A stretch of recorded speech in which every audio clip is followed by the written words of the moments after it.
Ladies and gentlemen, respected colleagues, distinguished guests, it is a great honor and pleasure to greet and welcome you on behalf of the Department of Industrial Engineering of the Faculty of Mechanical Engineering, University of Belgrade, to 8th International Conference on Industrial Engineering, SIE2022.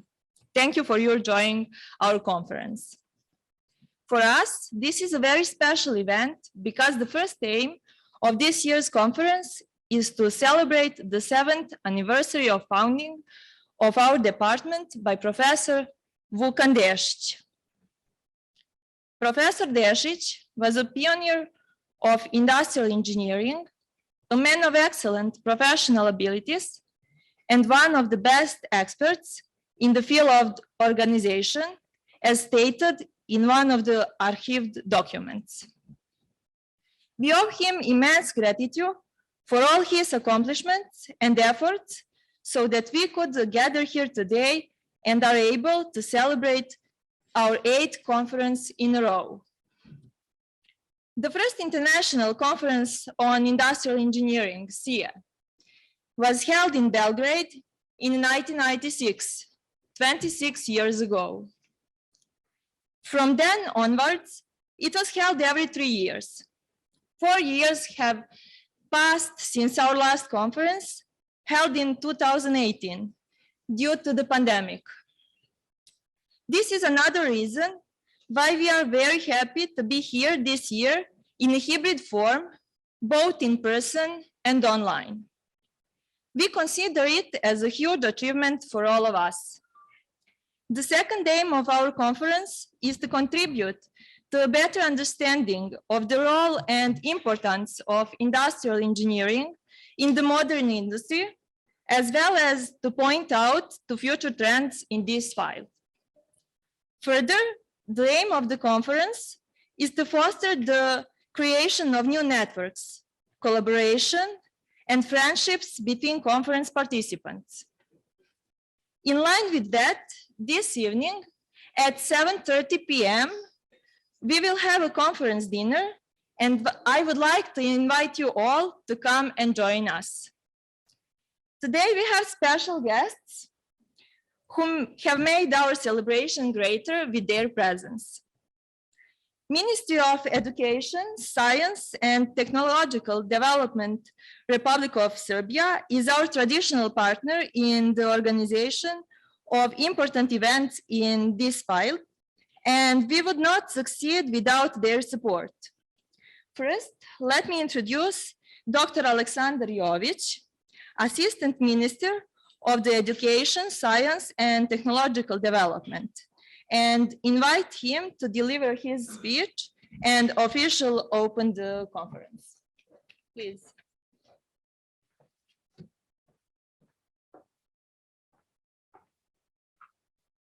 Thank you.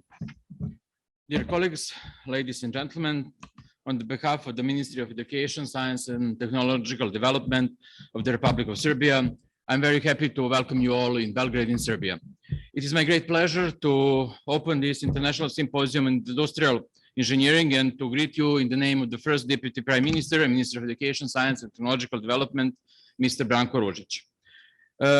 We are sure that for the science community in Serbia, this is a good opportunity to hear from the best world experts in the field of industrial engineering, who will be keynote lecturers and present the latest achievements in their research. We are very proud that this conference hosted in Belgrade is in similar time with the World Conference on Basic Science and Sustainability Development. The main event in the National Year of Basic Science for Sustainability Development 2022, because the both conferences are contributing to sustainability of our economy and countries, and of course, the both are supported by the ministry. Progress in the science is not possible without continuous access to the new scientific knowledge and opportunities for collaboration with scientists and innovators around the world. Because of that, I wish you successful work at this conference, this symposium, and pleasant stay in Belgrade. I'm sure that the symposium will foster networking, collaboration, joint effort among the conference participants to advance the theory and practice, as well as to identify major trends in industrial engineering today. As the symposium promotes exchanging of knowledge, international cooperation among the researchers, it will be helpful for Serbian researchers to establish new collaborations with colleagues from scientific institutes and universities around the world, and to expand our international scientific cooperation. Thank you very much.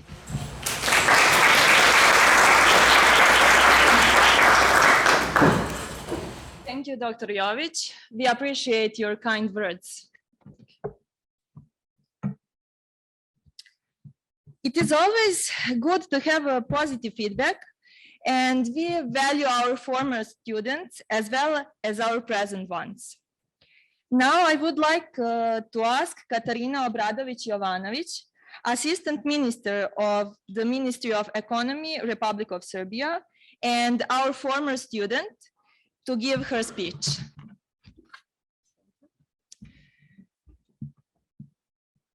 Good morning from my side, respected Dean, respected Assistant Minister, respected Director, dear Vesna, dear colleagues. It is really my great pleasure to be here with you today and to welcome you on behalf of the Ministry of Economy and in my own name. Let me first congratulate a very important jubilee of 70 years of existence of the department, which is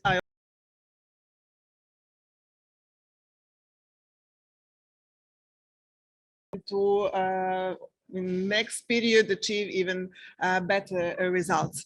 I think that it is obvious that we live in a very turbulent environment and that many things are changing daily. But there are some constant trends that influence modern production systems and industry.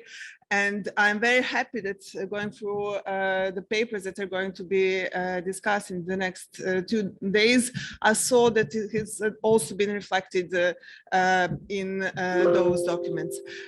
Namely, digitalization and greening are trends that are here and that are going to stay.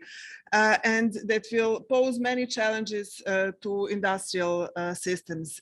It is important not only that large companies who are well aware of the trends get prepared and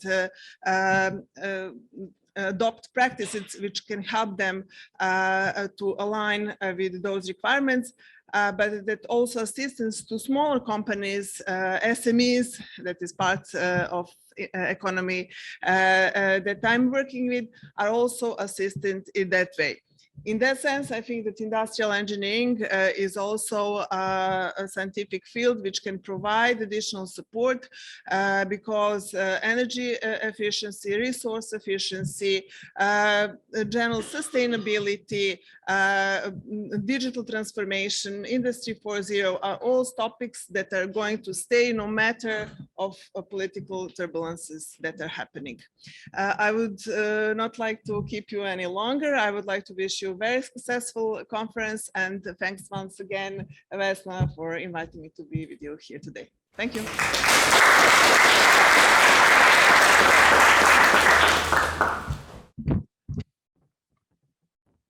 Thank you, Ms. Obradović Jovanović. We appreciate your well wishes. On behalf of the Faculty of Mechanical Engineering, the Dean of the Faculty, Professor Vladimir Popović, is going to welcome you to the conference. Professor.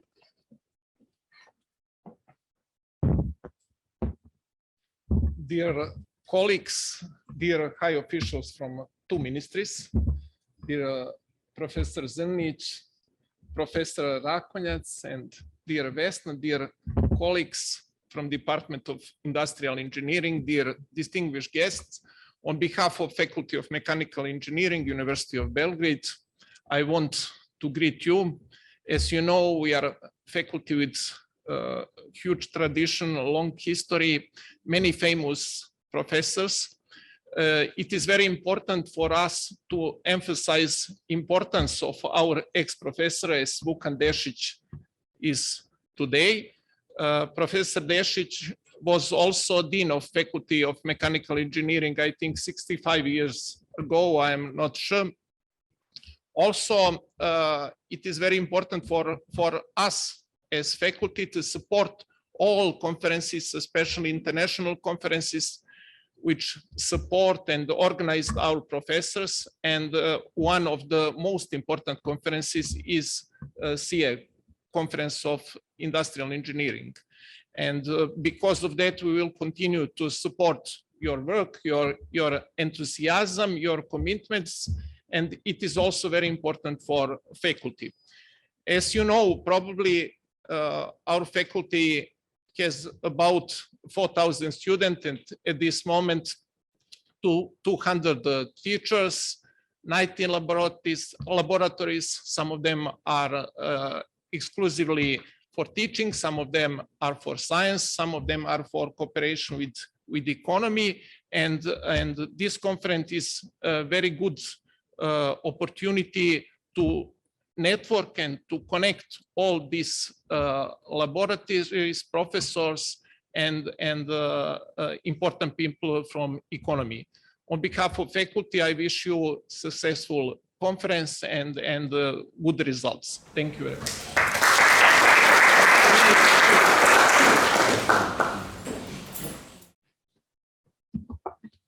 Dear guests, we thank very much to our Dean, Professor Popović. Now I would like to give the floor to the head of the Innovation Center of the Faculty on Mechanical Engineering, Professor Nenad Zrnić, to give his speech. Thank you very much. Dear ladies and gentlemen, dear distinguished guests, Dean Director, dear Vesna, I would like also to tell a couple of words and to greeting you at the University of Belgrade Faculty of Mechanical Engineering. Actually, I'm director of the Innovation Center of Faculty of Mechanical Engineering, and this is our small company daughter with around 80 employees, which was established in 2006 with the purpose to make the first employment for young researchers. But actually, at the moment, we have several full research professors, associate professors, research associate professors, assistant professors, senior and young researchers. And also, we are involved in several national and international projects, but also we have a strong cooperation with industry. As the company daughter of the Faculty of Mechanical Engineering, I'm proud to say that both institutions are the power horse in research and the income gained by the research at the level of all engineering faculties at the University of Belgrade. I hope that you will have a fruitful conference, discussions, presentations. I think that it's a very good opportunity to meet in person after 2 years of Corona and with Zoom online meetings, which are in a way nonsense because you won't have such a discussion as having the conference in person. And I also think that you will have the opportunity to explore a little bit our city of Belgrade. Actually, today will be partially rain, tomorrow will be a fine weather with a temperature of 27 degrees. So maybe probably the last day with this so-called summertime temperature. So enjoy the city, but not leave the room, conference room empty. Okay, have a nice day.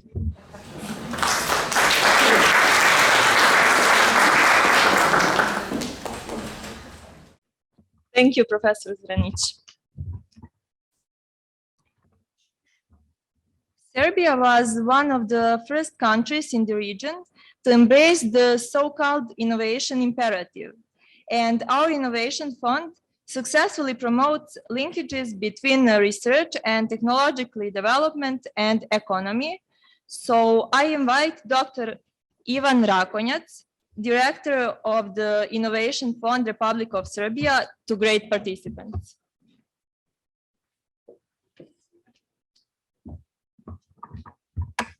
Thank you very much for the introduction.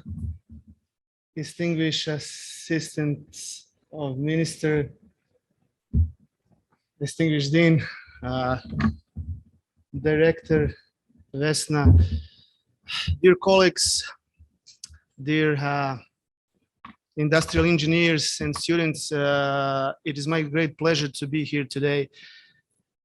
I get invitations from time to time to speak about Innovation Fund, about the mechanisms of supporting innovative activities in Serbia. But today, this is a very special occasion because I'm here not just as the director of the Innovation Fund of Serbia, but ex-students of this house and even the offspring of the Department for Industrial Engineering.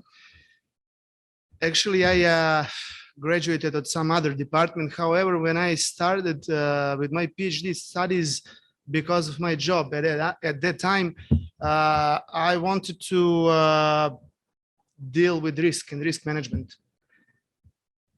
And I didn't know much. Actually, I didn't know at all Vesna Spasojević Brkić, but at the faculty, they told me, okay, but you have to go to Vesna.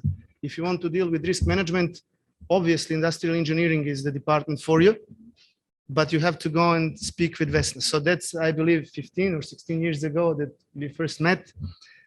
And then at that time, when I just entered the, let's say, Department of Industrial Engineering, I didn't know what to expect to be, you know, like perfectly honest, started with PhD studies, and you never know when you start, especially with the PhD studies, you think mostly about the science and, you know, like something that is related to the research and development. However, I was very surprised that I've actually learned, even during my PhD studies, a lot of practical stuff, especially concerning management, which allowed me to profound in my further career, to profound and to upgrade certain skills and knowledge regarding the lot of managerial stuff, which actually helped me in my further career to communicate, you know, like even with the economists. So we have Katarina. Katarina is in the Ministry of Economy, right? Not the Ministry of Energy. But actually even influenced in my career in a good way. Thanks to the industrial engineering, now I'm doing what I'm doing, and not that just, you know, like dealing with the innovation, with the funding matters. You know, like our job, maybe it sounds like, okay, innovation fund, but we basically do not do any research. We actually tend to finance and support some innovative projects, mostly done within the small business sector. And of course, with the technology transfer within the research and development organizations. But it's all about the funding. It's all about the commercialization. So you see some managerial stuff connected to the economy.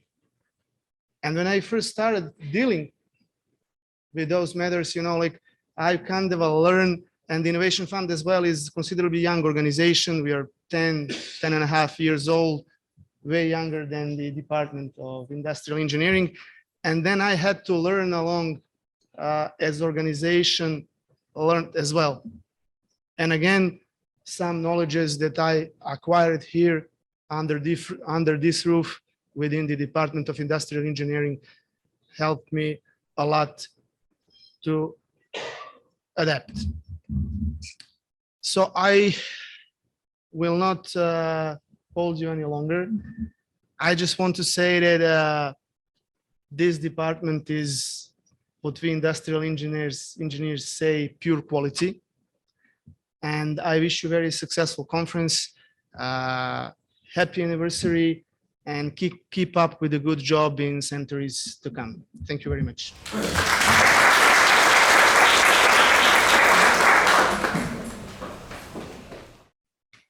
Thank you very much, Dr. Rakonjac. Last but not the least, the heart of our conference and our department. Professor Vesna Spasojević Brkić, the head of the Department of Industrial Engineering, Faculty of Mechanical Engineering, is going to address everyone on behalf of the SIE2022 organizers.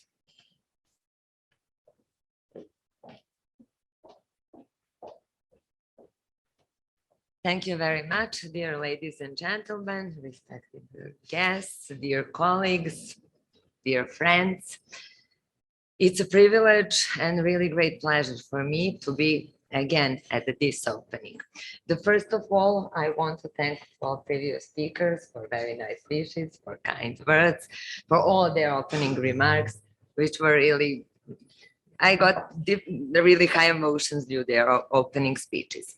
I would also like to say that I would like to greet you all. I'm really very happy that we are here the 8th time, and I want to greet you both on behalf of myself and also behalf of our Department of Industrial Engineering. Our conferences have started 26 years ago. The first one was held in Hotel Metropole, close to this location. I've been even younger than Martina, and I had Martina's role at that time. Yes, we have gathered together the 8th time here, and really I expect all the time improvements. I expect great discussions, I expect great presentations, and what I also expect, I expect even more friendships, because this conference is also, there is also tradition that all we meet each other and we all make friendships during this conference. But also I would like to say that nothing starts and nothing ends with us, and also that there is no great future if we forget the past. And that is why we wanted to remember of Professor Dešić, to remember that he has founded our department in 1952, to remember that he was a brilliant engineer, that he was a brilliant professor, that he had also many other leadership functions, so he also was a brilliant leader. And we will speak more about him during the plenary session. You will hear all details and we will remember him in the best possible way. Also, I would like to thank to all program members, and I would like to thank to our Ministry of Education, Science and Technological Development, because without their support, this event would never succeed, and even in this 8th occasion of it. So I would like to thank to program committee members. I would like to thank to our organization committee for all their work. I would like to thank to almost 200 authors which are participating in this our 8th event. They are coming from 20 countries, from 4 continents. I would like to thank to reviewers that have reviewed our papers, especially to those ones that have rejected few papers, because we are trying all the time to upgrade the quality. I would like to thank you all and to wish to our young colleagues and to our new participants to enjoy the conference, to make new friendships, to be let them be challenged, let them be excited, let them participate in excellent discussions and enjoy this event. So welcome to 8th International Conference of Industrial Engineering, and I would like to invite you on our next conference, 9th conference in 2024. Welcome to Belgrade and enjoy Belgrade too.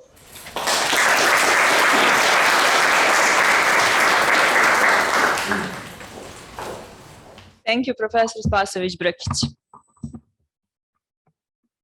We are now reaching the end of our official opening ceremony. I would like to thank all of our dear guests for their wonderful speeches, and all of you who are a part of the 8th International Conference on Industrial Engineering SIE 2022.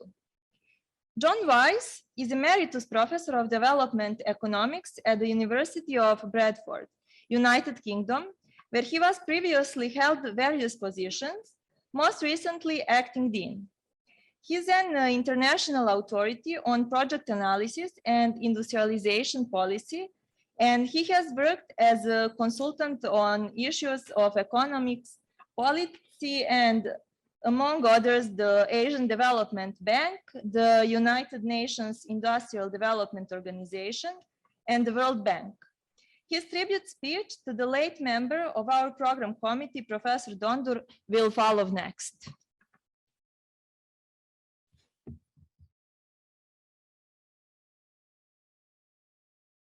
Friends and colleagues, My name is John Weiss. I'm an emeritus professor at Bradford University in the UK, and I'm honoured that the conference organisers have asked me to say a few words of tribute to acknowledge the very sad passing of your colleague and my close friend, Professor Dr. Nicola Dondor, earlier this year. Many of you will know Nicola's distinguished academic background.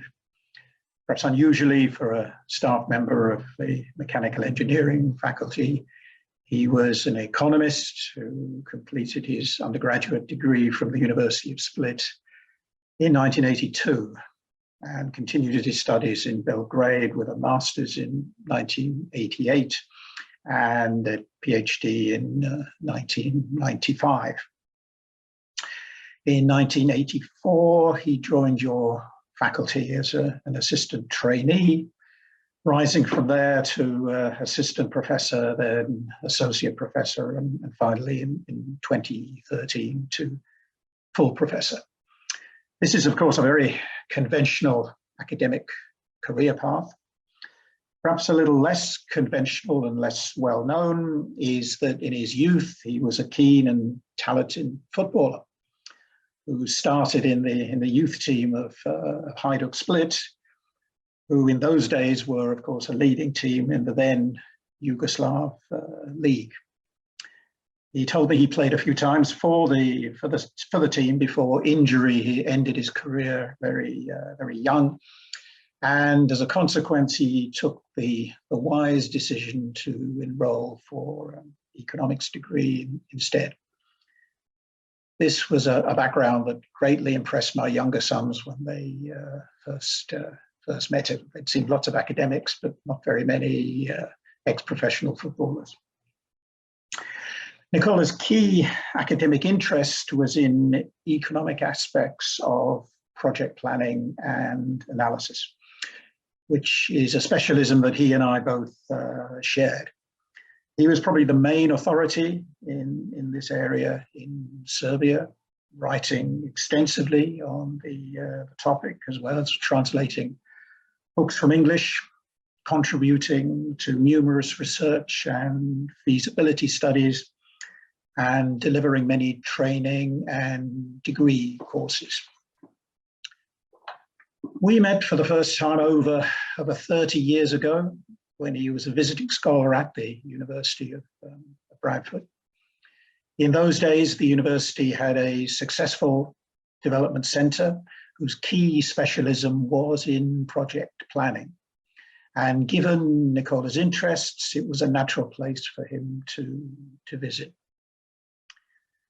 I got to know him there, and even better, a year or so later, when as a result of his recommendation, I was invited to Belgrade to deliver a training program with him for the European Centre for Peace and Development. As I recall, this was the start of the 1990s, a difficult period, and I came to Belgrade wondering what I would find.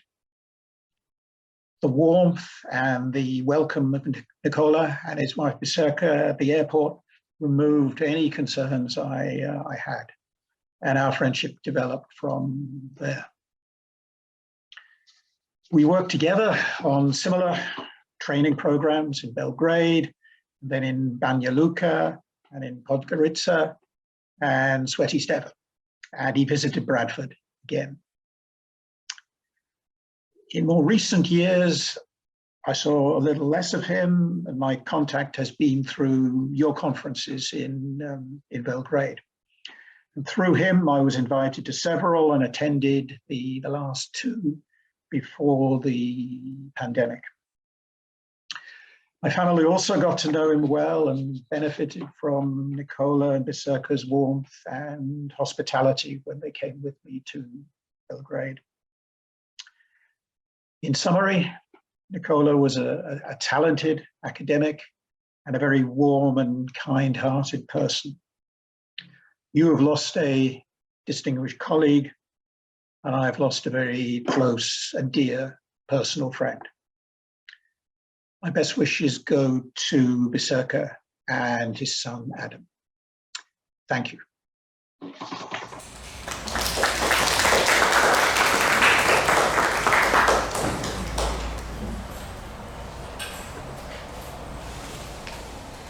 And now it is time for plenary session, followed by a coffee break. I would like to ask chairpersons Vesna Spasojević Brkić, Vujadin Vešović, Teodora Rutar Shuman, Paolo Bragatto, and Tijana Veslić-Pavlović to join us. Please.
The first paper, Professor Vukan Dešić, as the founder of the Department for Scientific Organization of Work, the 7th year jubilee, will be present to us by Professor Dr. Vesna Spasojević Brkić.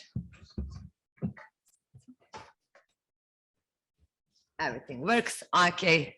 Good morning once again. I'm here on the floor.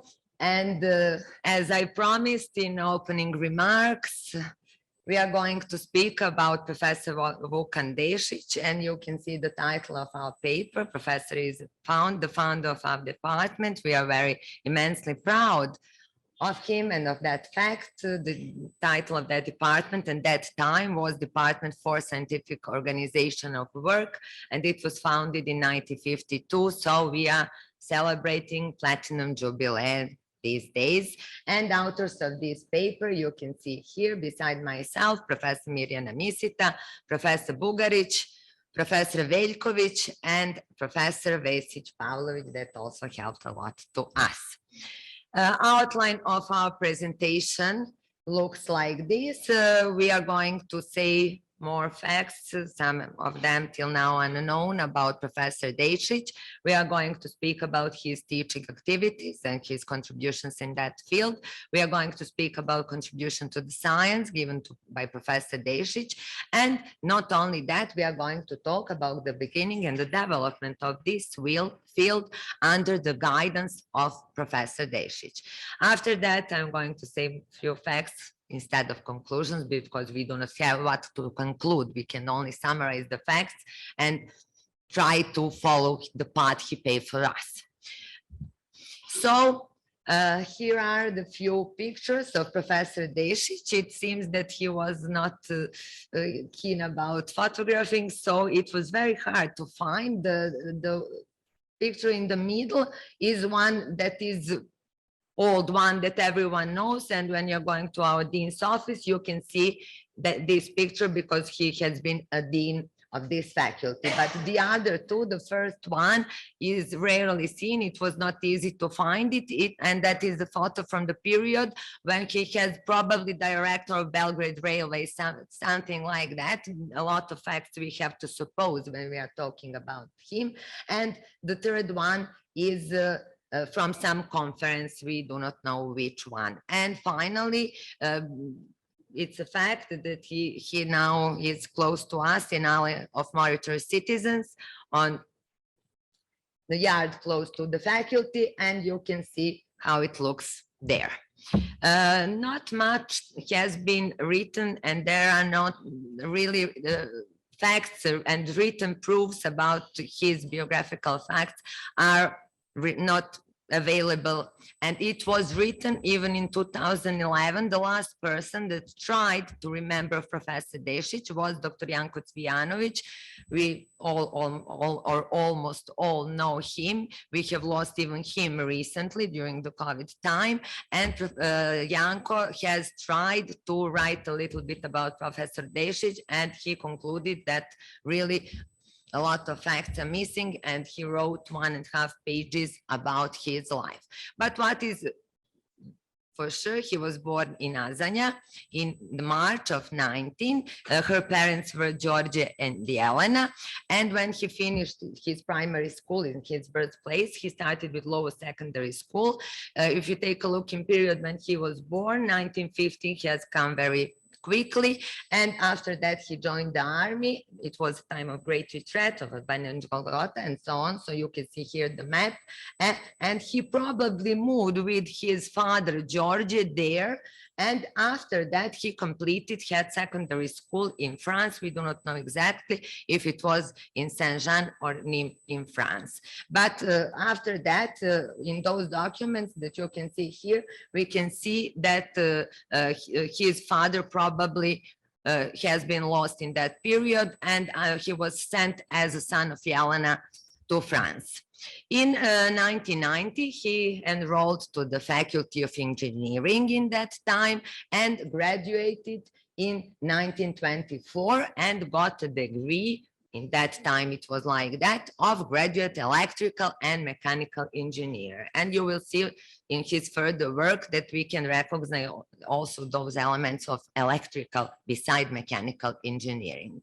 After that, until 1927, he worked as an assistant engineer. He was a very talented engineer in the railways. And in 1929, he has changed his position and he has become head of the steam generator department in Sombor. If we also go back to that time, those steam boiler rooms were really very important in that time, also water towers. And we have searched a little bit, and it seems that he has met Milutin Milanković in that time when they were young engineers, and you will see how the story goes further. In 1930, he married Jelka Janić, and they got 2 daughters, Darinka and Mila, and we do not know nothing about those 2 ladies. In 1931, he became a head of steam generator department in Vinkovci. After that, in 1938, he became the head of traction department in Belgrade Directorate, and you can see some pictures of also here on the side how it looked in that time. It was really perfect perfect for that time when he lived. What is interesting, as you can see, that from 1944, he served as the head of Belgrade section department. In 1945, he became head of manager of Belgrade Railway Directorate. In 1946, he became a general manager of Yugoslav State Railways.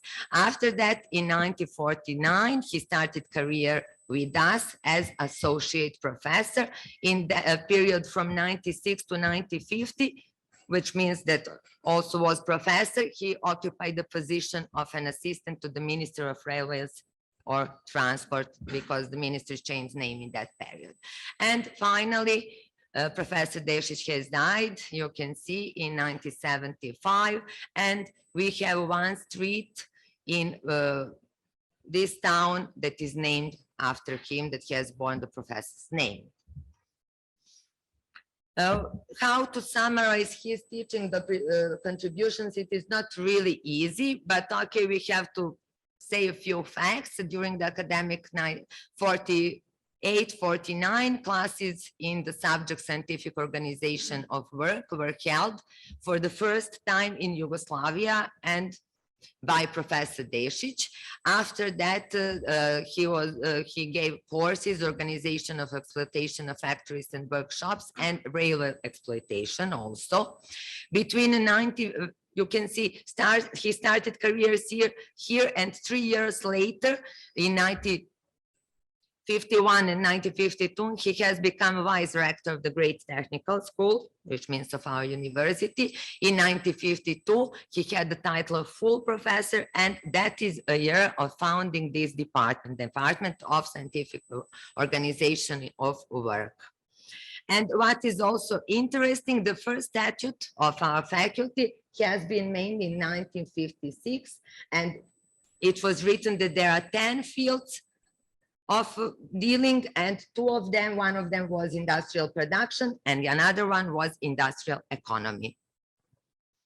Also, what is important to say that in 1952, he immediately started postgraduate studies, that he founded also Yugoslav Society of Mechanics, that after that, he was Vice Dean and also Dean of our faculty, that he also has found in Technical College of Mechanical Engineering, that he was a director of Jurosali Center, that he was the head or director of Labor Productivity Institute. So he was really very, very successful leader. He's also accredited for establishment of the Faculty of Transport and Traffic Engineering in 1969.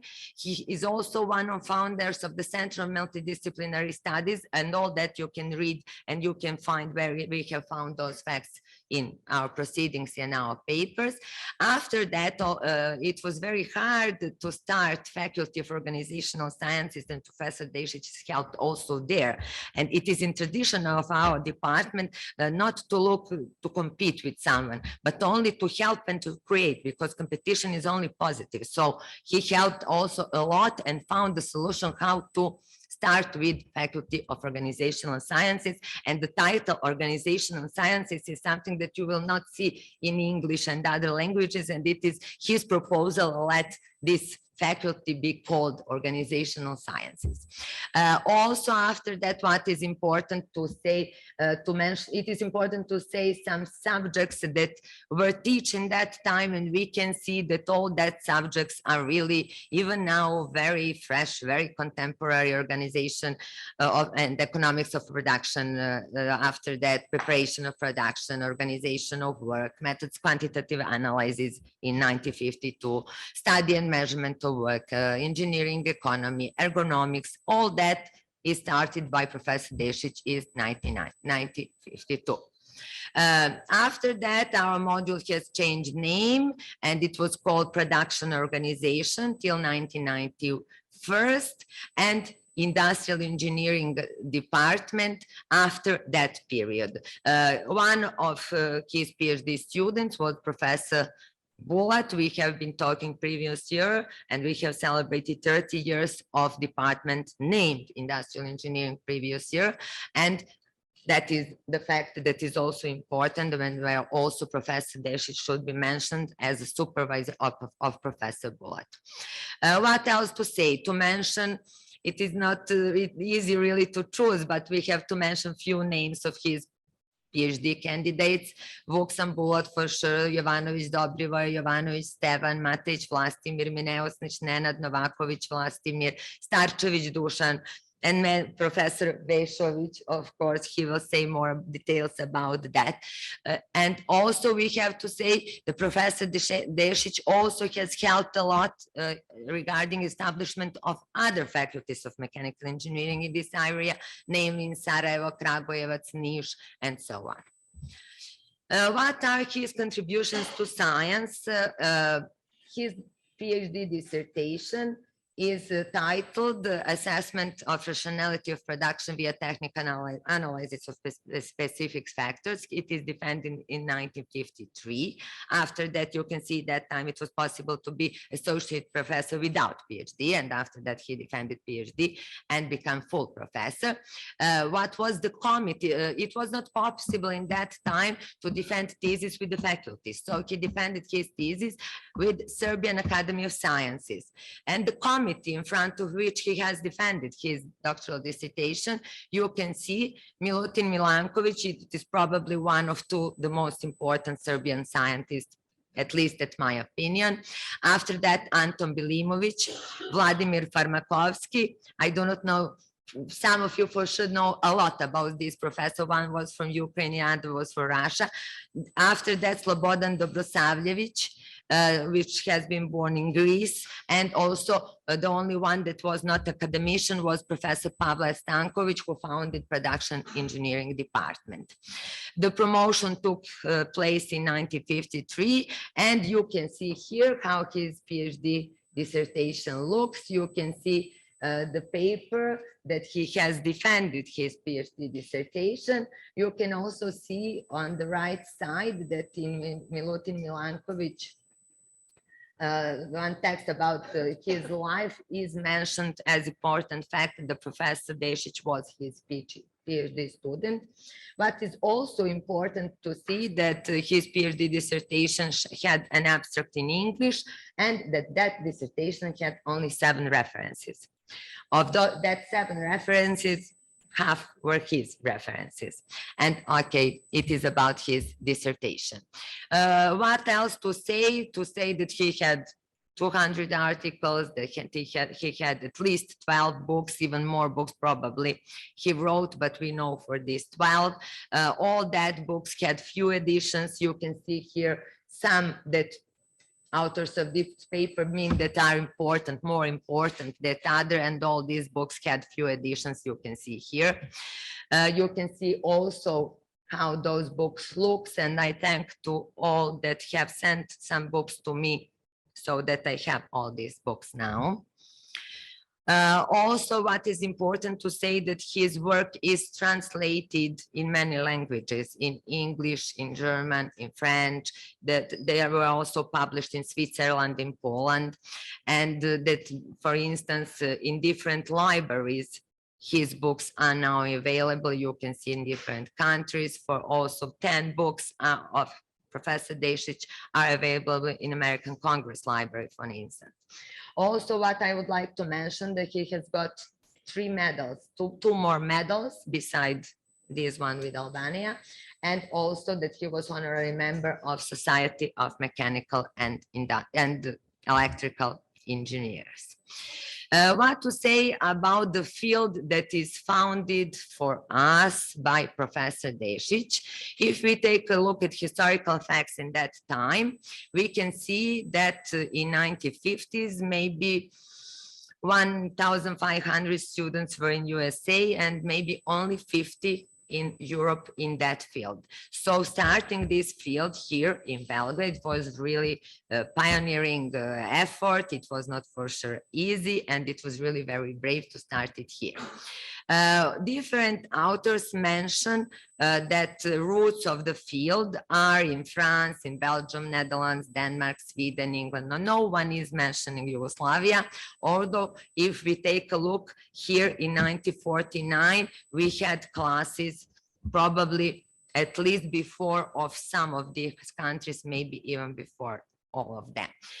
Also, I would like to say how Professor Dešić was brave scientist. In his first book, he has criticized Henry Town, and his opinion is that Town is far away from Philo, and the Philo is the main person in our field. And it is exactly written even in his first book, so you can also read it.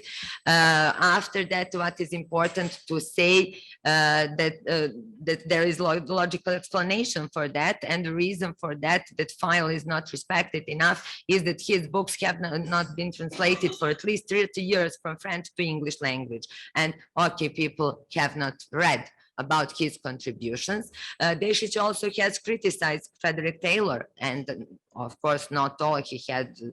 Dešić was very proud to some extraordinary ergonomic solutions that are made by Taylor, but he also has noticed that some parts of the work of Frederick Taylor are too heavily rely of works on, for instance, Miodrag Novaković. I do not know much about the person, but we have found that book, Rationalization.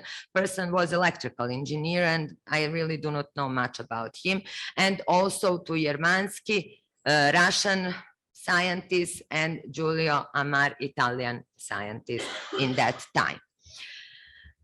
Also, we have to mention his method, complex analytical method, which is the central part of his PhD dissertation. It is really the beginning of contingency theory. All we know, probably all industrial engineers know about this method enough, but okay, we have put here what is the method. And it is really beginning of contingency theory. TZC is defended in 1953, and what we read is that contingency theory has started in 1960. There are mentioned some scientists such as Kahn, Lawrence, Losch, and so on, 66 or 67. And we are talking in period that TZC is defended, you see, almost 15 years before that.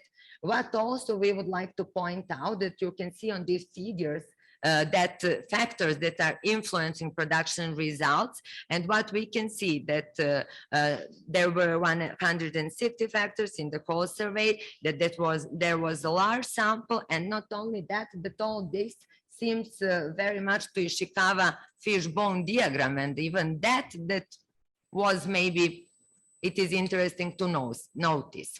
So I would like also to mention his contribution in definition of the concept of productivity in that time in 1960, when he was really very hardly criticized by Yugoslavian and other authors, and it is definition that is valid even today. And okay, in that time we had not here profit, and if you read it, it is somewhere between, it is applicable everywhere, not only in those economies such as Yugoslavia in that time, but also in some other economies. What to say instead of conclusion? We can say that really a lot has been done, and it is hard to say what is more important, his PhD dissertation, what institutions he has founded or participated in founding of those Yugoslav institutions, or to be proud on his contribution in our field, or to take a look, and I'm glad to see that we have here colleagues from other departments, especially because work of Professor Dešić was very close to railway engineering too. Namely, his first part of his life was dedicated to railways. He loved that really very much. What to say, to mention that he was leader not only in ministry on railways, but also in our university and then our Faculty of Mechanical Engineering. That he got 3 medals, that he was really very respected and recognized, at least in Europe and also all over the world. We are really immensely proud of Professor Dešić. And what I would like to read now, it is from our archive of the Faculty of Mechanical Engineering. It is a part of some written facts when some committee discussed to give him some medal and why. And there is written that he's a man of excellent professional abilities, one of best experts who carried out the given task completely and accurately, supplementing them with all necessary elements for proper management, who brings a lot of initiative to his work, and a very good organizer, tireless at work, that spots problems in timely manner and tries to resolve them as soon as possible, as an honest person and inclined to make quick and very strong decisions. Thank you very much all for listening about Professor Dešić. I want to thank Professor Dešić for all his immeasurable contributions. Thank you.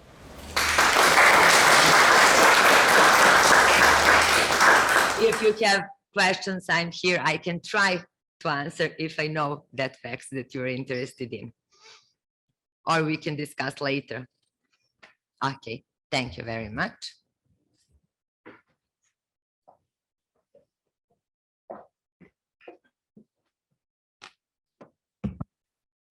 Thank you, Professor Spasojević Brkić. The next paper, in the remembrance of Professor Vukan Dešić, the doyen of organizational sciences and management, the development of scientific organization of work in the FNR Yugoslavia and surroundings, will be presented to us by Professor Dr. Vujadin Vešović. Professor Vešović is Professor Dešić Magister and PhD student.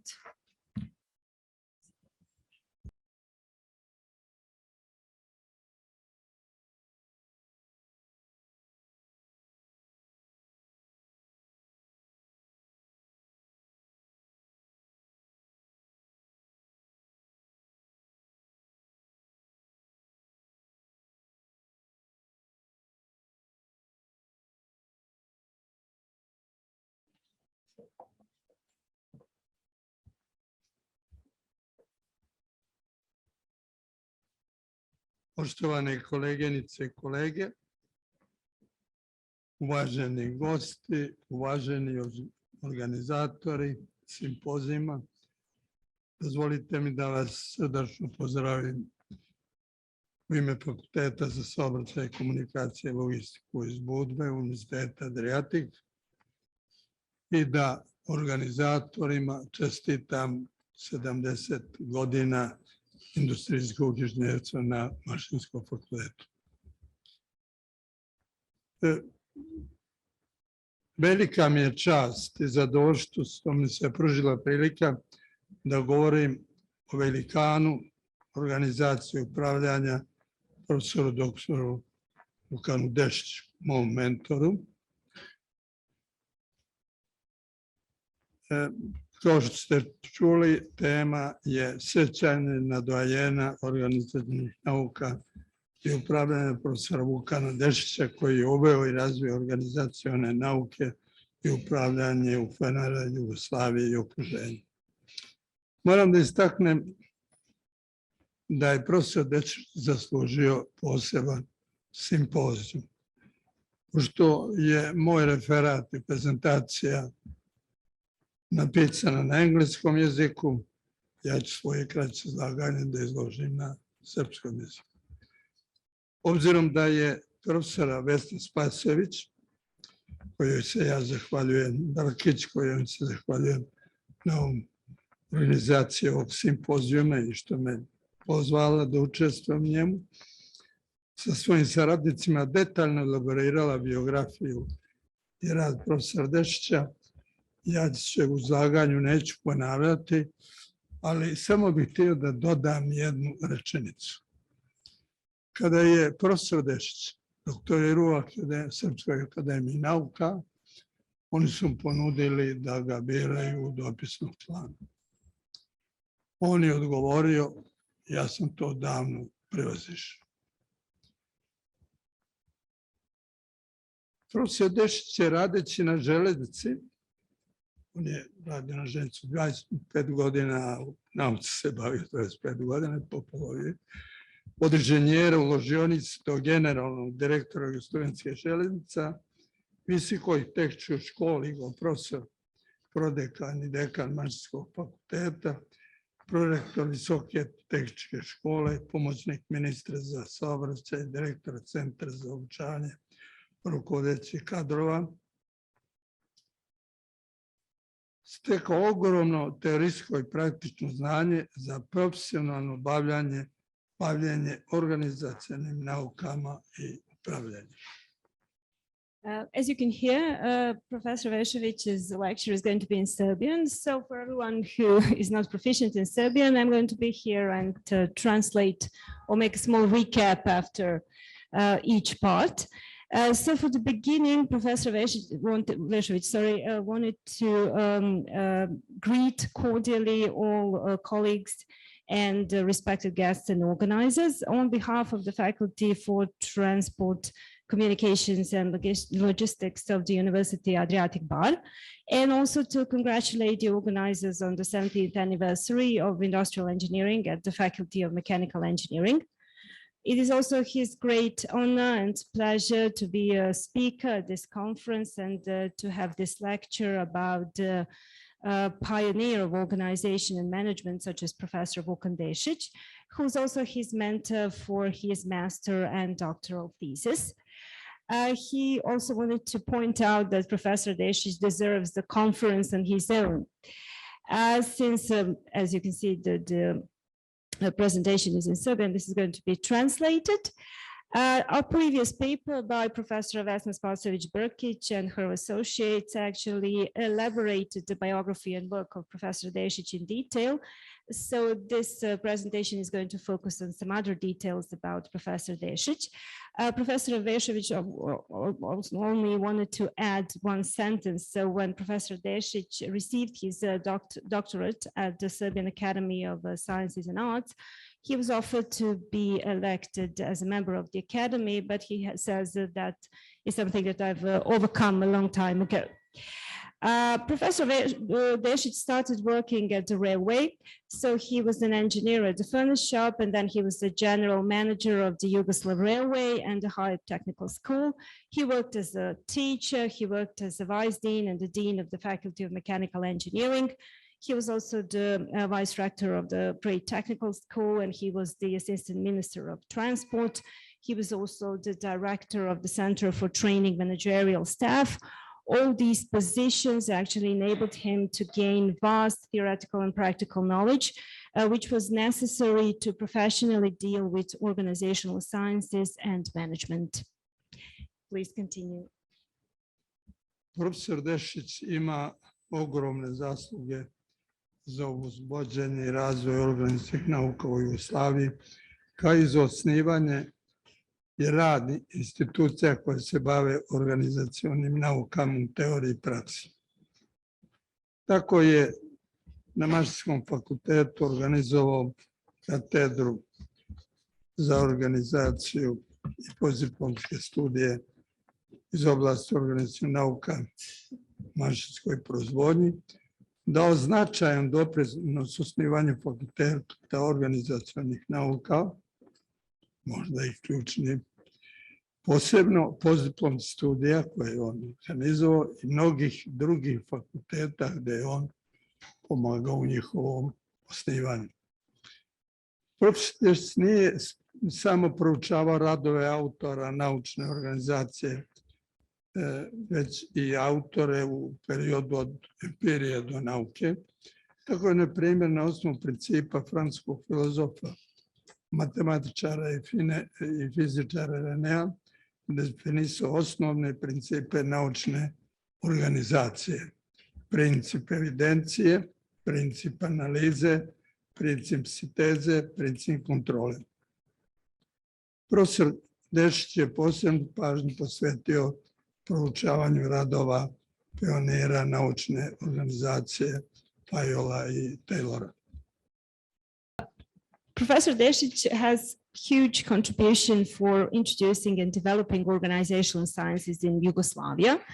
He also participated in founding and functioning of various institutions which dealt with organizational sciences, both in theory and practice.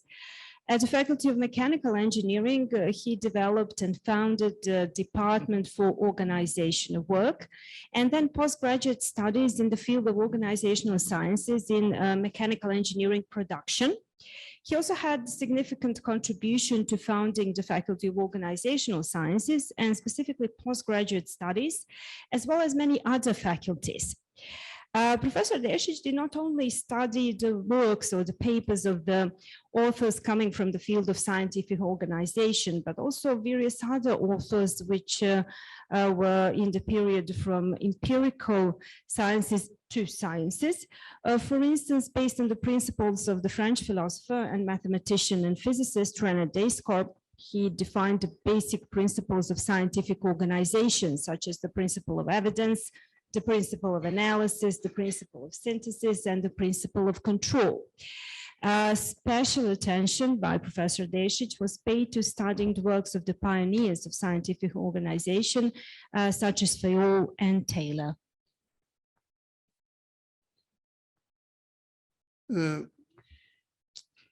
U Sjedinjenim državama je razvijen, zahvaljujući Tayloru i njegovim saradnicima, jedan pristup organizaciji. U Evropi je bio drugi, zahvaljujući radovima Fayola, mada je 40 godina prošlo od kako su objavljeni radovi Fayola koji nisu u Americi objavljeni. Dešić je se priklonio Fayolu i svoje originalno dijelo, kompleksnu analitičku metodu za ocjenu organizaciju preduzećima, koje predstavlja originalno dijelo koje se koristi u čitavom svijetu, bazirao je na Fayolovim funkcijama.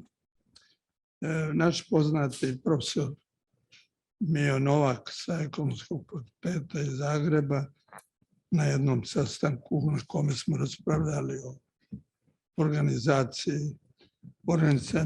organizacionim naukama i upravljanju je rekao: profesor Dešić je jedini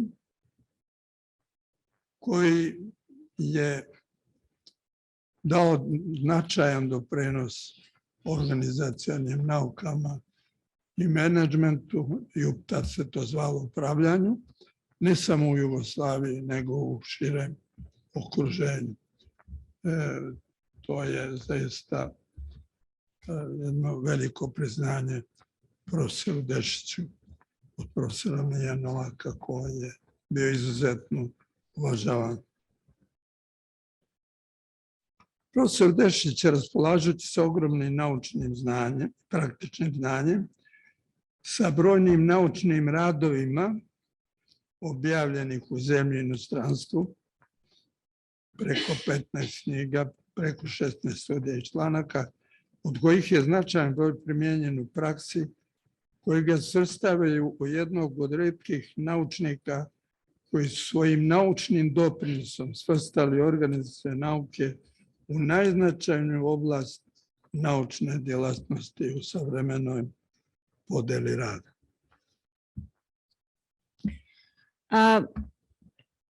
Choosing between Taylor and Fayol, Professor Dešić's sympathies went to Fayol because his complex analytical method for assessing organization at enterprises is actually an original work based on Fayol's function. An esteemed professor from the Faculty of Economics from Zagreb, Mio Novak, at one conference which was dedicated to organization, said the following about Professor Dešić. He is the only professor that gave a significant contribution in the development of organizational sciences, not only in Yugoslavia, but also in the wider environment as well. The knowledge of Professor Dešić was vast, both in the field of science and in the field of practice. And that resulted in numerous scientific contributions, papers, which he published both in the country and abroad. He had over 60 studies and papers, and a significant number of these was actually implemented in practice. That's why he is one of he belongs to the group of very rare scientists who managed to work and whose scientific contribution actually managed to classify organizational sciences into the most significant area of scientific work in the contemporary division of labor. Pored organizovanja postdiplomskih studija na Mašinskom fakultetu, profesor Dešić je učestvovao u organizovanju i izvođenju nastave na postdiplomskim studijama na Mašinskom fakultetu u Sarajevu, postdiplomskoj školi Jugoslovenskog instituta za ekonomska istraživanja, sada Institut ekonomskih nauka, na ekonomskim fakultetima u Beogradu i Ljubljani, Fakultetu organizacionih nauka i drugim, i kao mentor vodio veći broj kandidata prilikom izrade doktorske disertacije. Svojim predavanjima, sugestijama i bogatom napisanom literaturom usposobio je magistre i doktore da se razvijaju nove discipline kao što su projektovanje ili dizajniranje modela organizacije, upravljanje projektima, upravljanje investicijama, upravljanje promjenama, upravljanje u krizi i drugo. Profesor Dešić je izuzetnu pažnju poklanjao stvaranju i razvoju kadrova u oblasti organizacionih nauka u cilju razvoja ove naučne oblasti i njene primjene u praksi. U tom smislu je vodio brojne magistarske i doktorske disertacije na svim naučno-nastavnim ustanovama u kojima je predavao. Školske 70. i 71. godine profesor Dešić je organizovao postdiplomske magistre studije pod nazivom Organizacije i upravljanje na Mašinskom ovom fakultetu.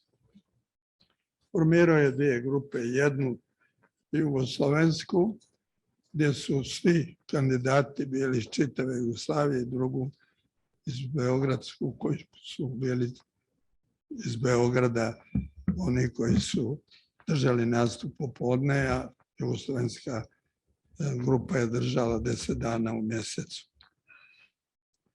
Za nastavni plan je odabrao savremene predmete sa vodećim profesorima iz tadašnje Jugoslavije. Predavao je 3 predmeta. Profesor Dešić je bio izuzetan predavač. Njegove predavanja su bila ne samo na visokom nivou, nego su bila toliko zanimljiva da su ga svi rado slušali. On je sve metode i metodologije koje je predavao, detaljno objašnjavao i pokazivao gdje one mogu sve da se koriste. Njegovi saradnici su nam prikazivali projekte koje su zajedno radili sa profesorom Dešićem, detaljno obrazlažući metodologiju i način izrade, tako da smo mi svi bili naučili kako se projektuje i od modela organizacije, investicije i tako dalje. Na jednom predavanju profesora Dešića, sekretarica dekana, sva usplahirana, ušla je u salu i saopštila da ga zove generalni direktor jedne poznate njemačke kompanije i da čeka na telefonskoj liniji. Profesor je odgovorio: sada sam na času, u 10 časova bit ću u kabinetu. Na sljedećem času profesor Dešić nas je obavijestio da generalni direktor traži da profesor Dešić uradi projekat organizacije njihove kompanije. Profesor Dešić je bio konsultant u najvećim kompanijama u Jugoslaviji, kao što su Energoinvest, Zastava, 14. oktobar, elektronska industrija Niš, Velenje i drugi. Profesor Dešić je grupi iz Jugoslavije obezbijedio da svi direktori navedenih kompanija predstave svoj program razvoja na časovima. Ja bih samo pomenuo Enor Gojbest, Amerika Bluma, koji je od električarske radnje napravio svetsku firmu. On je htio da napravi organizaciju koja bi mu omogućila da konkuriše Japancima na telekomunikacijama u SAD-u. Zato je angažao američku konsultantsku poznatu firmu McKenzie i profesora Vukana Dešića. Svi studenti su željeli da im profesor Dešić bude mentor, međutim profesor Dešić je želio da sa disertacijama pokrije šire oblasti i normalno birao je kandidate. Ja sam imao sreću da je profesor Dešić prihvatio da mi bude mentor na magistarskom radu pod nazivom Primjenom naučnih savremenih metoda u planiranju i realizaciji saobraćaja. Profesor Dešić je bio zadovoljan sa magistarskim radom i njegovom odbranom i rekao ti moraš da ideš dalje. Ja sam profesora Dešića obavijestio da sam planiran za pomoćnika generalnog direktora Jugoslovenskih železnica za saobraćajne tehničke poslove. Profesor Dešić je kratko odgovorio, zaboravi to. U razgovoru oko disertacije, profesor Dešić mi je i definisao disertaciju pod nazivom Dostignuća savremene nauke i tehnike kao osnovne determinante tehnoekonomskog progresa. U međuvremenu od fundacije AREX i sada ja sam dobio stipendiju za istraživanje na konkursu kao prvi kandidat iz Crne Gore, pri čemu su izbor vršili američki univerziteti. Kada sam obavijestio profesora Dešića, on je rekao to je odlično, prvo moraš da provedeš 2 mjeseca u biblioteci, da proučiš detaljno svu literaturu i da se opredijeliš, u stvari da utvrdiš koja je to najznačajnija oblast u Americi. Ja sam proveo ta 2 mjeseca i proučio sam svu tu literaturu od 50. godine pa do 74. sam bio 73. 4. u Americi. Tada je bio transfer tehnologije najznačajnija tema, bio je hit u Americi. Ja sam formulisao temu i napravio program za njenu realizaciju i poslao to profesoru Dešiću. Pošto mi profesor Dešić nije odmah odgovorio, a ja sam inače više konsultacija imao kod njega u stanu nego na ovom fakultetu, ja sam ga pozvao telefonom, javila se jedna njegova supruga, jedna zaista divna žena i pitala me jeste li dobili odgovor od profesora. Ja sam odgovorio da nijesam. Ona je konstatovala brzo ćete dobiti odgovor. Sutra dan nazvao me profesor Dešić i u šali rekao slušaj bre Vujadine, ti si najveći adut koji si mogao da iskoristio. Mi smo razgovarali o mom radu, on se potpuno složio sve što radim i pošto sam ja bio pripremio pitanja, ja sam inače bio na velikom broju univerziteta za Harvard, MIT, Stanford, Michigan i druge. Spremao se pitanje u oktobru za razgovore u maju, junu i aprilu i on se složio sa time. Moram da kažem da su me svi profesori primili tačno u vrijeme koje smo tada u oktobru dogovorili i da su mi odgovorili na sva pitanja koja sam ja želio da mi oni kažu, poklonili knjige i studije. Najveće koristi sam ja imao odnosno od Harveja Brooksa. On je bio savjetnik Nixonov za nauku i tehnologiju. Bio je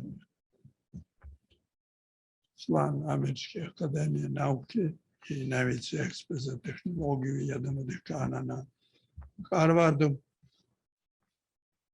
On mi je zaista puno pomogao oko metodologije, oko programa, oko primjene novih metoda i profesor Jen Taylor, koga su smatrali za najvećim ekspertom za tehnologiju u Americi na UCLA-u.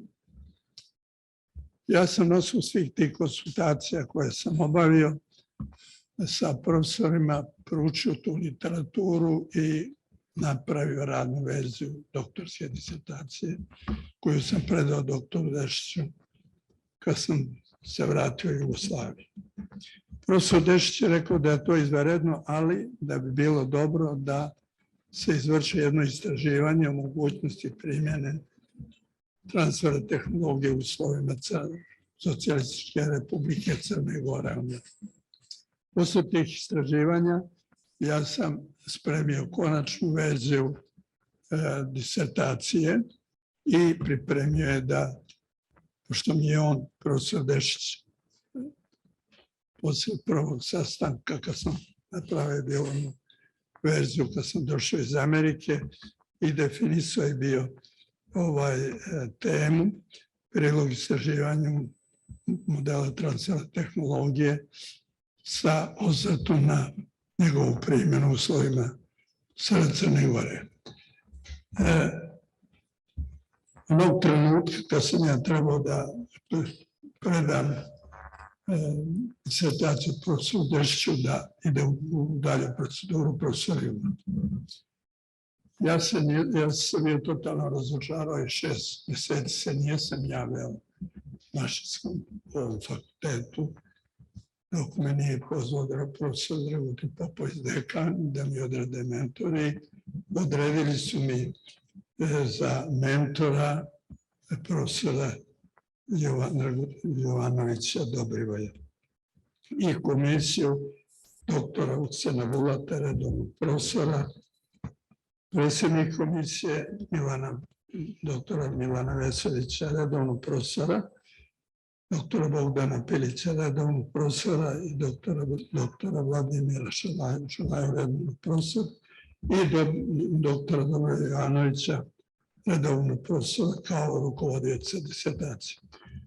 Profesor Jovanović nije htio ništa da mijenja u disertaciji i ja sam na ovoj komisiji uspješno odbranio doktorsku disertaciju.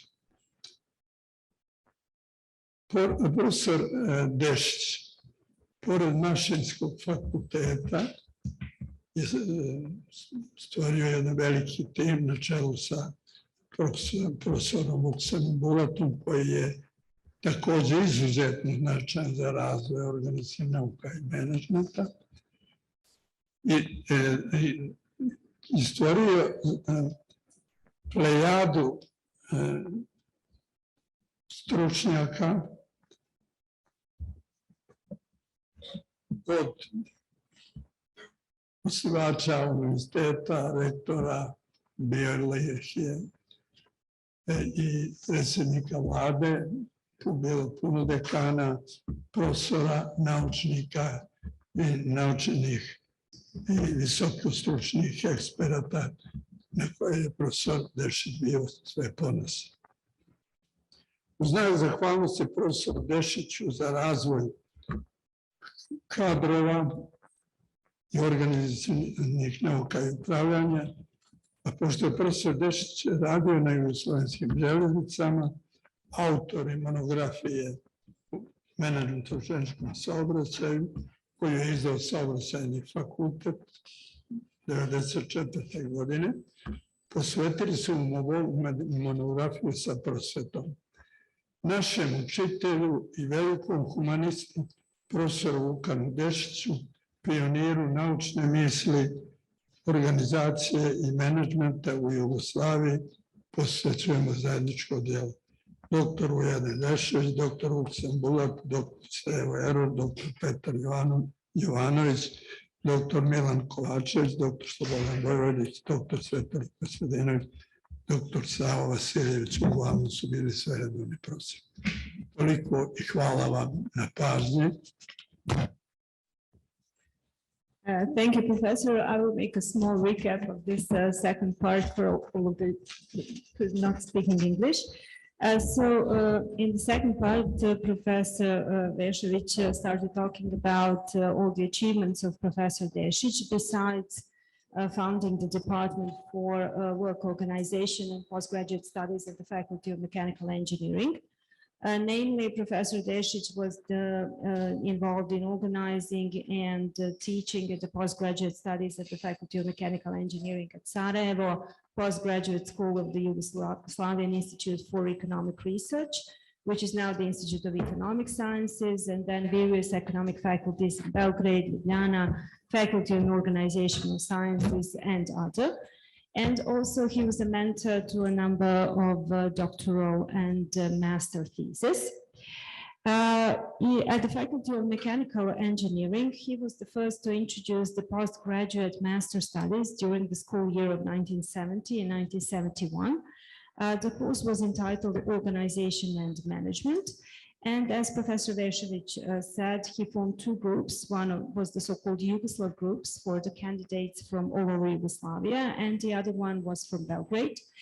And he devised a curriculum which included modern courses and leading teachers from the field of the former Yugoslavia. The lectures of Professor Dešić were highly attended because his lectures were very interesting. And there was an anecdote here that during one of his classes, the dean secretary actually entered and said that the general manager of a German company wanted to speak with Professor Dešić. However, he did not want to interrupt his class, so he said, I'm at class now, so he can call at 10 o'clock.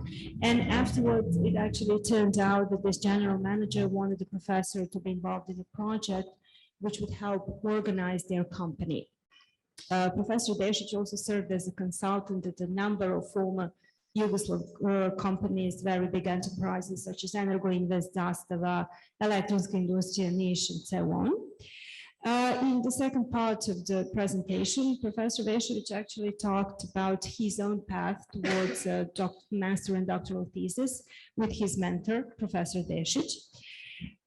Actually, since Professor Dešić was very popular, not all candidates could have this opportunity for him to be their mentor, but Professor Vešović was one of the lucky ones, and he was his mentor with his master thesis entitled The Application of Scientific and Modern Methods in Planning and Organizing Transport. Professor Dešić was extremely satisfied with the way Professor Vešović actually developed and wrote his master thesis and said that he should pursue his education further. Actually, they discussed the topic of his doctoral thesis, and then Professor Vešović received the grant from the US Foundation IREX, and he went to the United States to do some research. And he was the first candidate from Montenegro to actually receive such a grant. Professor Dešić recommended that he spend first a month in the library and actually check the modern literature on the topic that he wanted to be involved in. And then they defined a new topic of a dissertation. He called Professor Dešić from the United States, and he was very delighted by the whole concept of the topic developed by Professor Dešić. He said he used the greatest trump card that you could. And he discussed the future steps with him in great detail. Professor Vešović then went to consult with the leading experts in this topic at the time at Harvard University, UCLA, Michigan University, etc. His greatest allies in this work were Professor Hardware Brooks, who was the leading expert for technology transfer and also the advisor of President Nixon for science and technology, and James Taylor, who was also the leading expert of technology from the UCLA. Having consulted with all these experts in the field, Professor Vešović also studied further and then compiled a draft of his doctoral thesis that he gave to Professor Dešić. He was very satisfied and he wanted to, for Professor Vešović to do also the practical work regarding the implementation of these transfer technologies in Montenegro. And that is how Professor Vešović completed his doctoral thesis, which was entitled "A Contribution to Researching Technology Transfer with Special Reference to its Implementation in the Conditions of the Federal Republic of Montenegro." However, once this final draft was complete and Professor Vešović was supposed to hand in his thesis to Professor Dešić, sadly, Professor Dešić passed away. He was really disappointed and actually didn't want to complete this whole process of defending his thesis, but Dean of the Faculty of Mechanical Engineering at the time, Professor Popović, contacted him and appointed a new mentor. That was Professor Jovanović. Finally, Professor Vešović defended his doctoral thesis at the Faculty of Mechanical Engineering here. Finally, in the final remarks, Professor Vešović said that Professor Dešić also had another very successful doctoral candidate and later a professor here at the department as well. That was Professor Vukan Dešić. He also contributed greatly to the development of organizational sciences and management, and that's how a whole array of scientists and teachers, successful managers and high quality experts in the field of industrial engineering were created. Finally, as a token of gratitude to Professor Dešić for developing the staff in the field of organizational sciences and management, and bearing in mind the fact that he spent a lot of his time working at the Yugoslav Railways, the authors of the monograph Management in Railroad Traffic dedicated this monograph and wrote an inscription to our teacher and a great humanist, Professor Vukan Dešić, who was a pioneer of scientific thought of organization and management in Yugoslavia. We dedicate this monograph, and these are the authors who were signed: Professor Vešović, Bulat, Error, Jović, Kovačević, Vojvodić, Kostadinović, and Vasiljević. Thank you.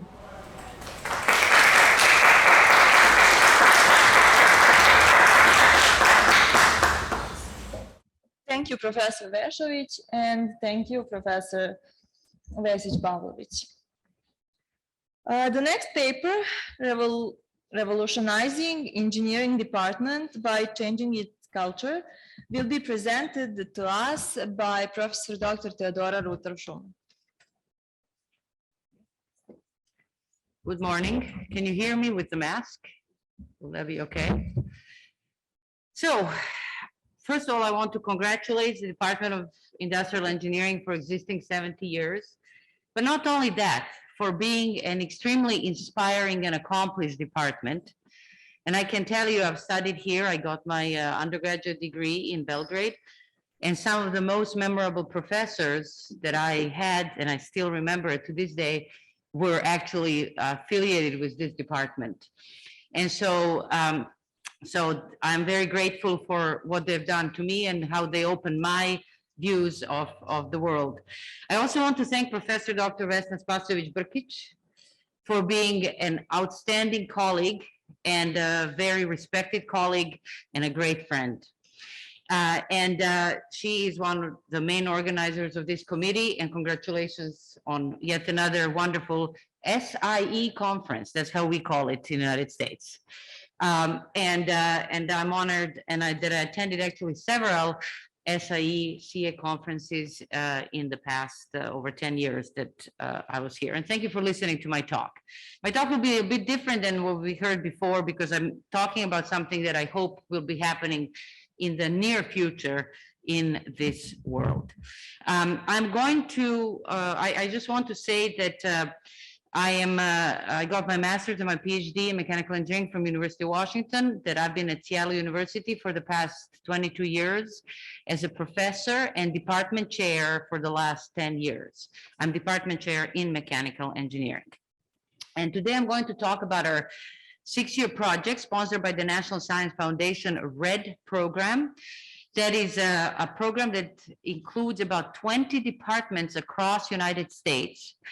And this large funding amount that they gave us is aimed at transforming how engineering is delivered at universities and how students are prepared to enter industry. And so far, we estimate that the RED grants, which started about 8 years ago, have influenced education of over 20,000 students, mostly in the United States. So I'm trying to now influence it further beyond the borders of the United States. And I will talk to you about how we revolutionized our department in the past 10 years. So here is the Department of Mechanical Engineering. It's only 8 of us, of professors, plus 2 staff, an administrative assistant and the machinist or lab manager. The RED team also includes a psychologist from the University of Washington, Dr. Kathy Cook, and also an engineering education expert, Dr. Jennifer Turns from the University of Washington Center for Human-Centered Design. We are the team that is implementing this revolution. So I want to say that the world is rapidly changing. Engineering and manufacturing are rapidly changing. You have to admit that. And our students are way different than they were even 5 years ago, okay? But how we educate them has not changed very much over the past 30, 40 years, okay? And so we are running into a bit of a problem because industry is asking us to change. They want graduates who can come out of the degree in engineering, who can immediately start producing from the company, who don't need training once they come out. And so how can we prepare students to be agile, able to do this from day one in their job right after graduation? If we don't do this, honestly, academia is going to be in trouble. The students are they're going to basically skip us. They will find alternate ways to get their skills and to be able to start working. As a matter of fact, we are seeing this quite a bit in computer science, where big tech companies are hiring students straight out of high school for their programming skills, and they're skipping the university as a whole, okay? And this will happen to engineering as well. So we do not want to become obsolete. We want to change academia drastically. We need new curriculums, new pedagogy, and basically the change of culture. A culture of academia needs to change to be able to produce the graduates that industry needs and they will love. Honestly, that will be better for everybody. We don't want to skip academia for sure.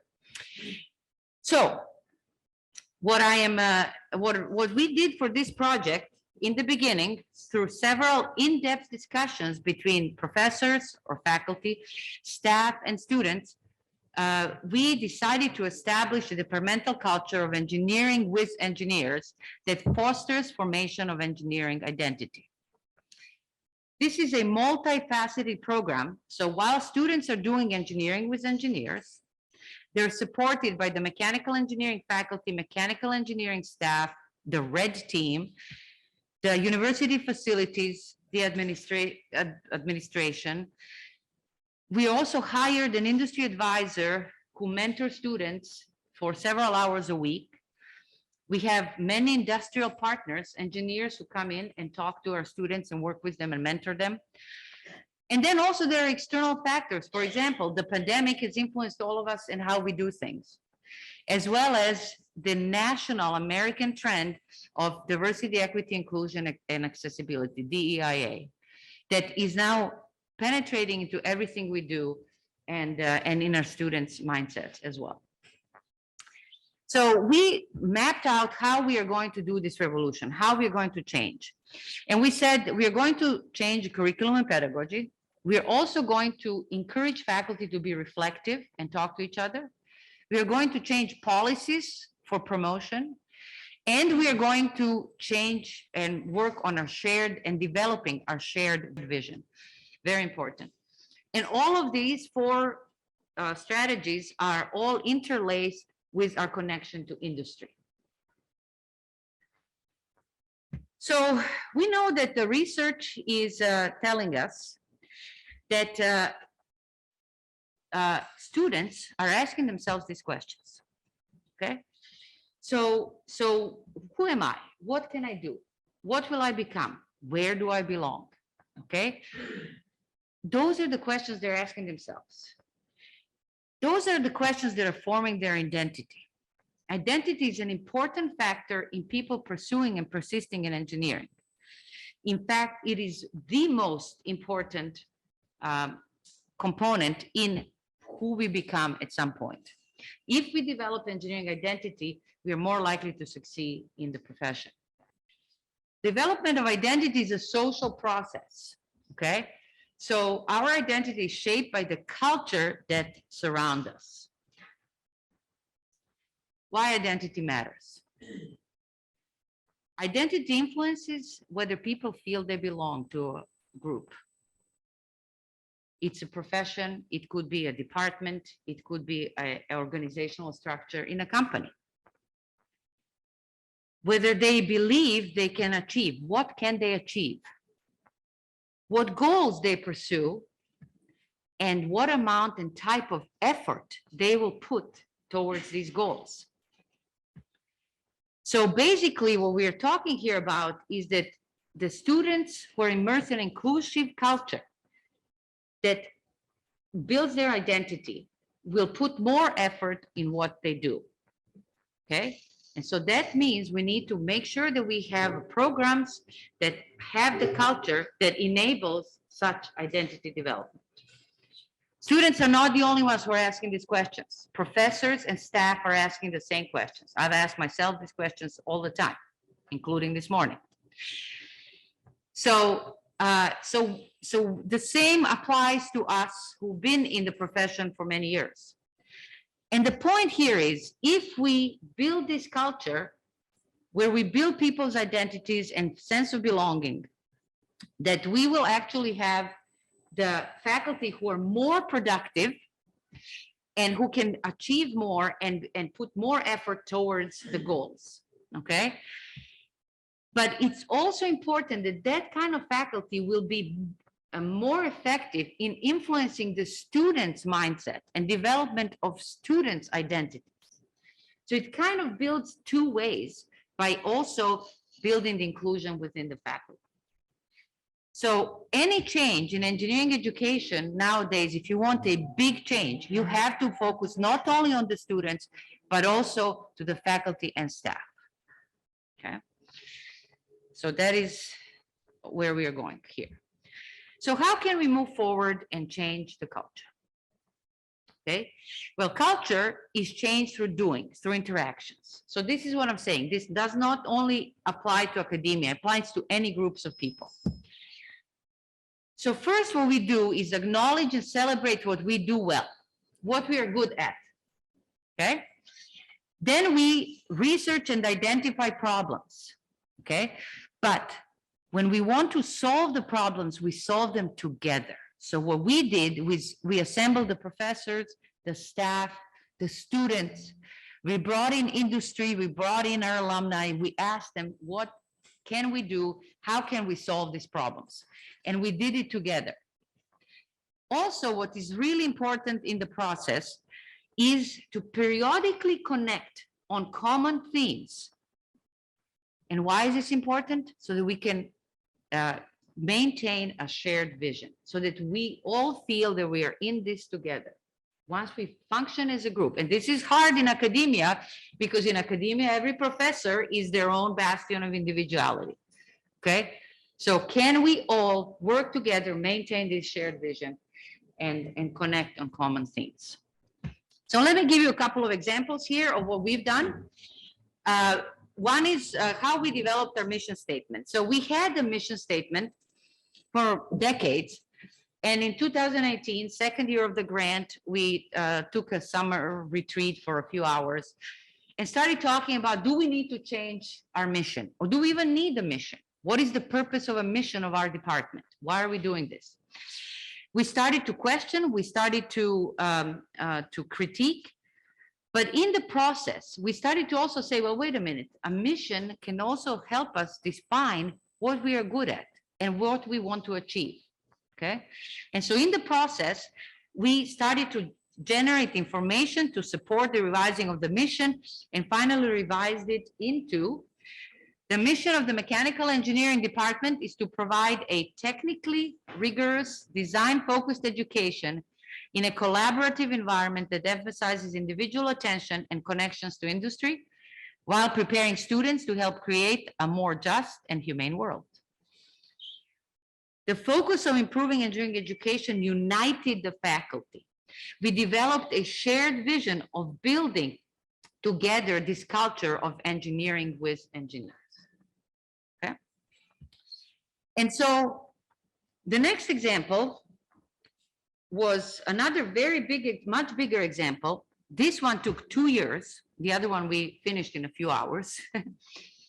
2 years. We started in the first year of the grant. We said we probably should change our curriculum. But how can we do this at this point? And I will tell you, it was very difficult. It took 2 years. We started at, what are we doing well? And we looked at our 4 years of mechanical engineering education. And we said our senior design projects are all funded by industry. Students are working on them for a full year. Some of them get patents from working on this for a whole year. And so this is actually working pretty well.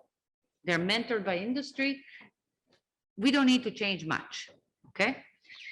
But we looked at our first year design class and we said, wait a minute, this one, it's hard to have a real engineering design course with freshmen, with first year students. They don't have the skills to solve engineering problems. So we needed to change something there. And then there's this year 2 and year 3 that were all engineering science related and very little design was part of our classes. Okay, so we figured there's got to be something more that we can do to inculturate this engineering with engineers there. So we all actually agreed on kind of this principle. We collected information from students and industry and research. We started to generate ideas and to brainstorm. And we kind of committed to not making our program any bigger than it is or any smaller and just keeping the same footprint. And then we asked the faculty, can we each produce a prototype? Can we each produce an idea of how we can change our curriculum? And there were about 5 or 6, I remember, prototypes that were designed. So how do you make a decision which of the professors is going to win? Whose design is the best? We're all individuals with big egos. You know, how can we do this? Okay, well, we decided we are at the impasse. We cannot do it by ourselves. So we asked the students. We came into a class of senior design students and we asked them, here are ideas. Which ones do you like? Which ones do you not like? What are the pros and cons of each one of those? Students told us what they liked and what they want. And that became our guiding light for redesigning what we are doing and our curriculum. And that actually helped faculty make a commitment that, and you know what happened actually is that they liked some parts of one professor's ideas and some parts of another professor's ideas. And so we all realized that this is actually all a mix of all of us doing something. And faculty, every single one of us made a commitment to make a little change, even a little one, some bigger, some smaller, okay? And then we built more prototypes and created a final design, which we're very proud of. And let me tell you what it is. So the senior design projects are still working. And then what we did is we put a freshman design class, we added a sophomore design class and a junior design class. So design class in first, second, and third year, each of them have their own lectures on learning about design, but then they're all linked together with design projects. So a design project is solved by teams that are made out of first year, second year, and third year students. And so what that means is a first year student can also contribute in solving a big design project in a different way than you would have a second year or third year students who have much more skills. We also changed our electrical engineering and data acquisition class. They were separate courses. And what we did is we actually put them as part of 2 course sequence where paralleling students are learning electrical engineering, then immediately applying them to mechanical engineering in the same week, the same things. And so all of these are this, for example, is helping a student relate how electrical engineering content relates to mechanical engineering and really deepened their view of things. So those were not the only things we changed. Okay, this was a big project, as I mentioned. You know, we have all of these other things that we've gone through, and we would have changed even more had pandemic not happened in the 3rd year of the grant, where we actually were derailed a little bit. Okay, and so what I want to just point out here is that while we were doing all of this, by doing together, working together, connecting, our culture started to change. Not only to engineering with engineers and commitment to creating their culture, but also one that's more collaborative and one that's more inclusive. Okay. And so we realized along the way that we are not only building a culture of engineering with engineers, but also culture of inclusion. So what we did, as I mentioned, we changed annual evaluations and promotions. We also asked our students, what do they feel included in all of our spaces? And they said, no, machine shop is a problem. A lot of our students would come to the machine shop and they would feel differently, be treated differently than some other students. And so they didn't feel like going there and working because they didn't feel like they belonged in there. So we had to make a change. We changed our lab manager's position to not only being a machinist, but also one that cares for the diversity, equity, inclusion, and accessibility, DIA, the one that can do electrical engineering, the one that can do programming, the one that can do circuits, the one that can do a much broader set of skills that are needed for mechanical engineers today. We also changed our administrative assistant position. As I mentioned, we hired the industry advisor to mentor students weekly. We have a student advocate position that we hired in the college. Advising has changed to be more inclusive. We ask students, how are you doing when they come to our offices? How are things going? We make them feel more included. We formed a student advisory council and student mentoring position. Of course, while we were doing this, there was a reluctance, okay? And especially in the beginning, And so what we did is we interviewed students, we did focus groups with our students, and we identified, it wasn't us actually, we hired a company from the outside to come in and do this. And the students identified that our machine shop, for example, is not a good place, but also there's many other instances and places where they did not feel included, where people were, where there were problems. And so when we presented this data that came directly from the students to our faculty realized that there is a sense of need to change.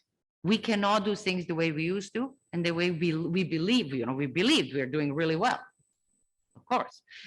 Well, now we realize, whoops, we are not really doing that well. And so that actually creating willing participation of the faculty to actually try to change. So when I said, as department chair, we have to go and get trained in DEIA, diversity, equity, inclusion, and accessibility, everybody went. Nobody even complained.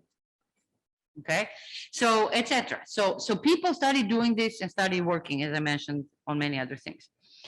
So also the problem is that the pandemic started along the way, and it really changed, the feeling of the belonging of the faculty and the connections that we had.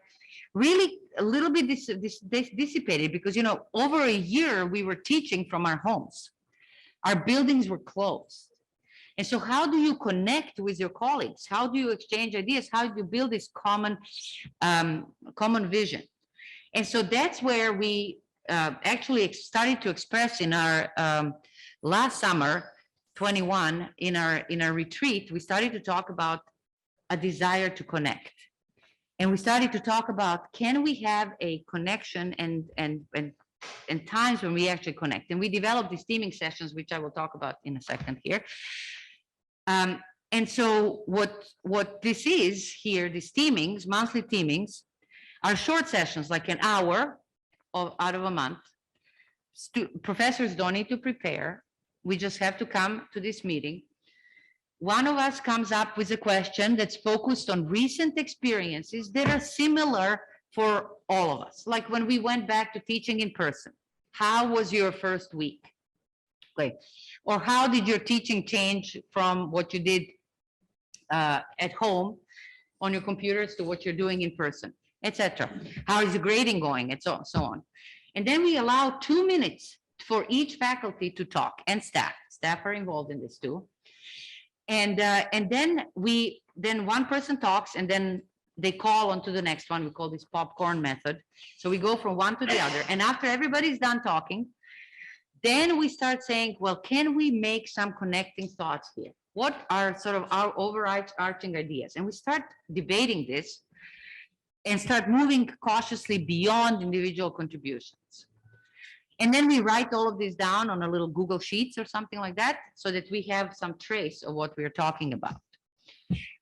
Individuals who are participating in this have told me, these are initial results that are showing, and others, not only me, that they feel valued. And that now we have collective opportunities to make sense of all this information, and that we are part of the same team. We developed shared wisdom, an increased sense of community, and collective ownership of our educational process. Another thing that's very important that happened through these teamings is here, our department has changed tremendously. This is, I showed you a picture from 3 years ago. This is a picture taken 2 weeks ago. We lost 50% of people in 2021. Most of them went to industry. One of them retired. And so now we had all these new people that we hired over the last summer and early fall. And how do you make those new people buy into your culture of engineering with engineers and culture of inclusion? And how do you assimilate them into your department? And I can tell you that these teaming sessions have really helped us, and that every single one of these new people within just a couple of those sessions felt that Seattle University Department of Mechanical Engineering was their home. They belonged. Okay, these teaming sessions were one of those that really made a big difference. So let me just kind of get to some summary here, and what it means. What we've done is our preliminary results show that students have developed increased sense of belonging and inclusion, that they developed engineering identity, and we've measured those through several measurements over their development over the 4 years. And the professors actually built a trust, sense of belonging, and collaboration.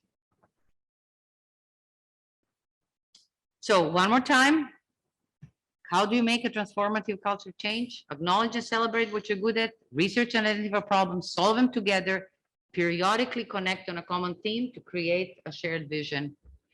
And trust me, when you start doing it on one or two things or easy things in the beginning, then you can start doing the bigger things and more. It becomes a snowball effect. You know, I don't know if you know what snowball effect is. It's like if you throw a snowball down the hill, it starts becoming bigger and bigger and becomes an avalanche. Okay, so it's possible to actually make this happen. So I want to thank you for listening, patient with this.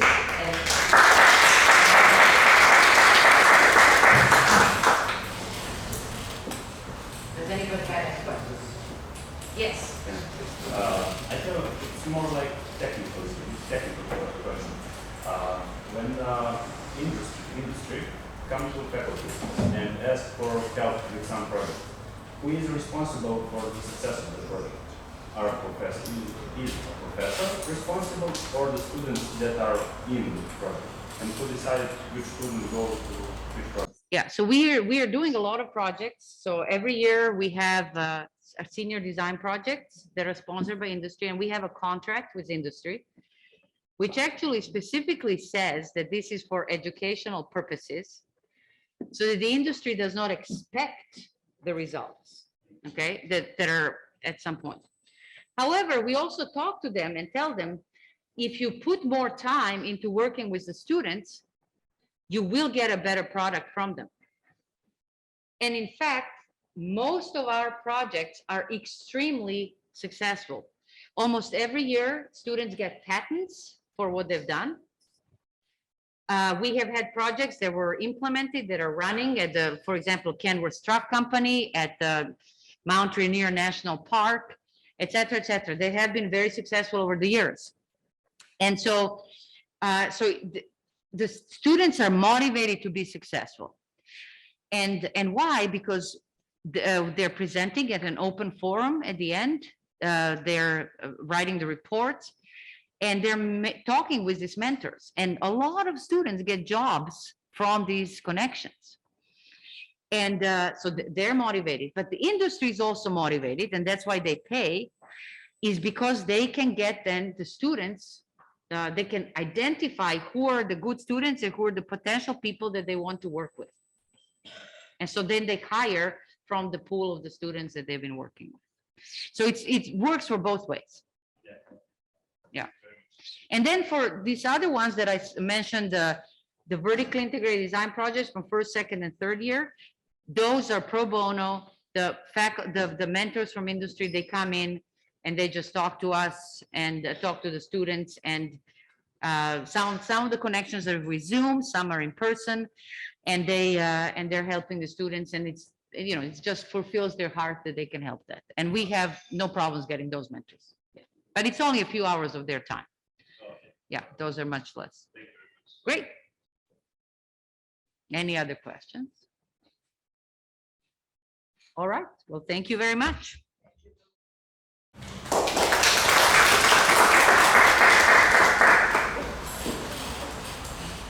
Thank you, Professor Rutar Shuman.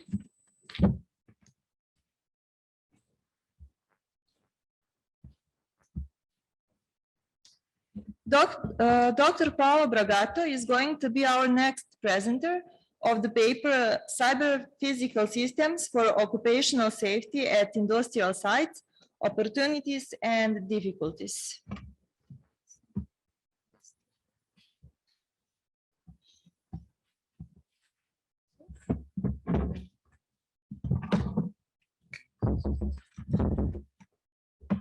Thank you, Vesna, for inviting me. It's an honor to give you this lecture. This is the third time that I am at this conference, and it's also a great pleasure. A few words to introduce myself.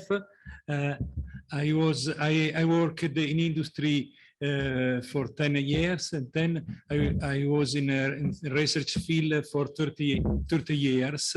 My institute was the National Worker Compensation Authority, so I had the double T-shirt of researcher, but also of safety inspector. My field is safety at work and industrial safety. I retired a couple of months ago, but I think I have my brain working, I hope, pretty well.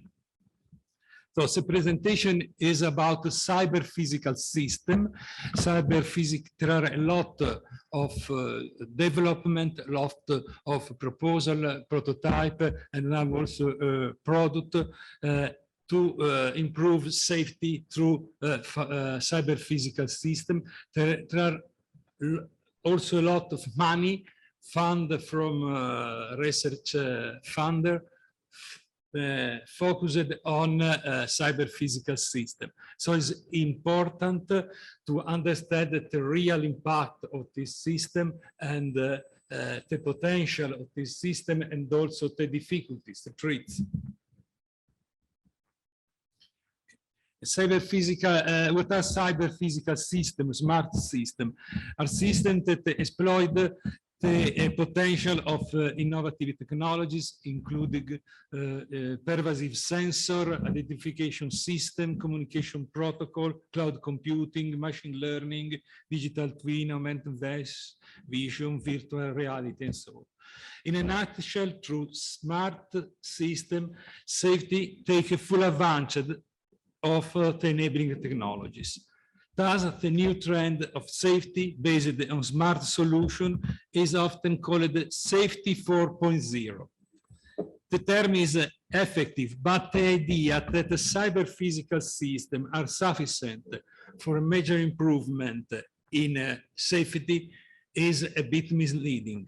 Safety is not a technical issue, but it requires integrate also human and social factor, organizational factor. It's not just a question of techniques. To important notice, my lecture is on industrial site. There are a lot of cyber physical systems for safety in construction site or in health, in hospital, but that is out of my lecture.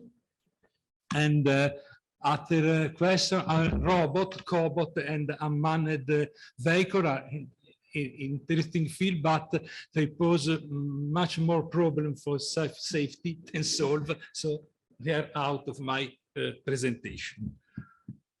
Okay, a summary. In the first session, we'll discuss a few examples of systems oriented directly to the safety of the worker and to the safety of machines and plants. In section 2, I'll discuss the issue of safety 4.0 in the regulatory framework. Section 3 is on the safety management system, which could be improved thanks to adoption of cyber physical systems. This is a promotion spot. During my lecture, a number of systems presented come from the SAFERA project. What is a SAFERA consortium?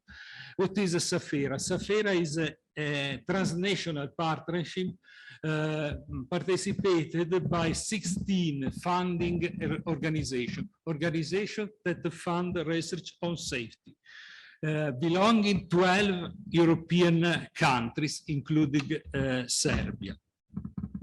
Cyber physical system, as said, attract many funding, and one of the mission of SAFERA is to orient the research needs, to understand and to orient.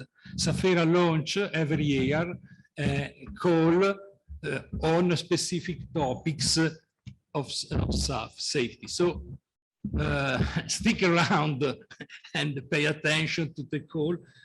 At the moment, the call is closed and the proposals are under judgment, but every year you have new calls on completely new new subjects. So it will be interesting. Before to go, I have decided to it's important to have a metric for the cyber physical system. We are engineers, and without metric is it possible to have a control.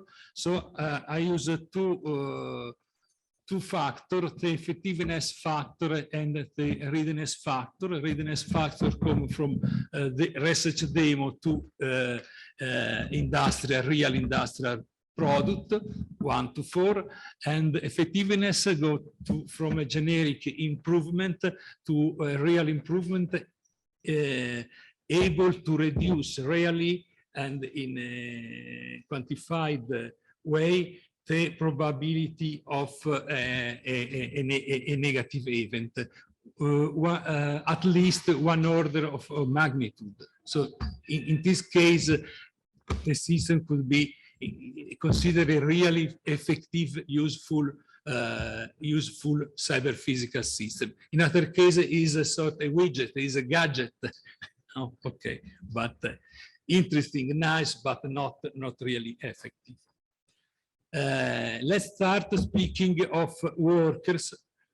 I've said that industrial systems are complex. There are workers, there are humans, and there are machines. We start now from system to help humans.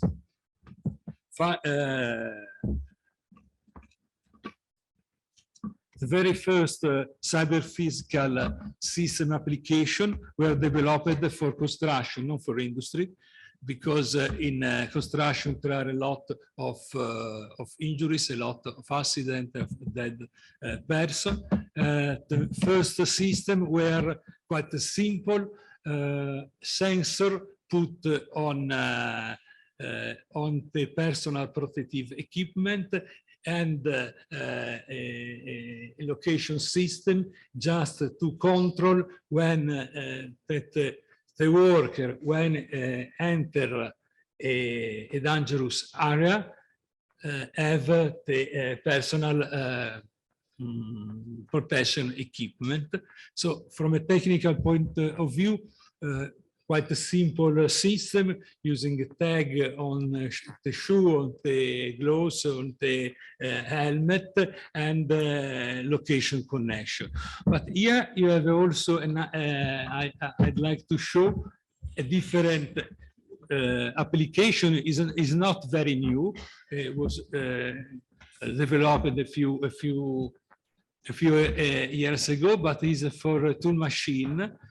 So the tool machine required a number of protective equipment, and the software of the tool machine have been modified, the control, numerical control. So if the worker has inadequate protective equipment, or the protective equipment is not in the right position, the machine doesn't work. In the manufacturing industries, there are a lot of cyber physical system to control interference between moving machine, for instance, cranes, and worker.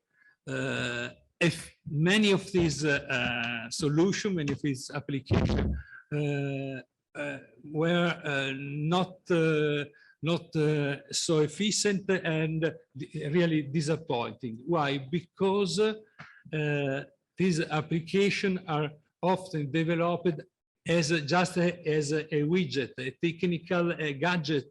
As when you buy a car, there are a lot of gadgets. You have fun for a few days, the first days that you have a new car, but at the end the gadgets are not used. It is often the same. Instead, it is important to develop the cyber physical system, having in mind all the human factors, including perception of information, cognitive resource, for strategic formulation. Just in this way, it's possible to have a cyber physical system really effective. This is the approach followed to develop the visual speed system in the SPRINCE project made by this university and the University of Messina, using the concept of stereo camera. And a specific algorithm is able to forecast potential impact, potential interference between cranes, the load, the people, and other objects moving in the scenario. So it's a SAFERA project successful. Okay. In process industries, a number of cyber physical applications are aimed at the protection of lonely workers in hostile environment.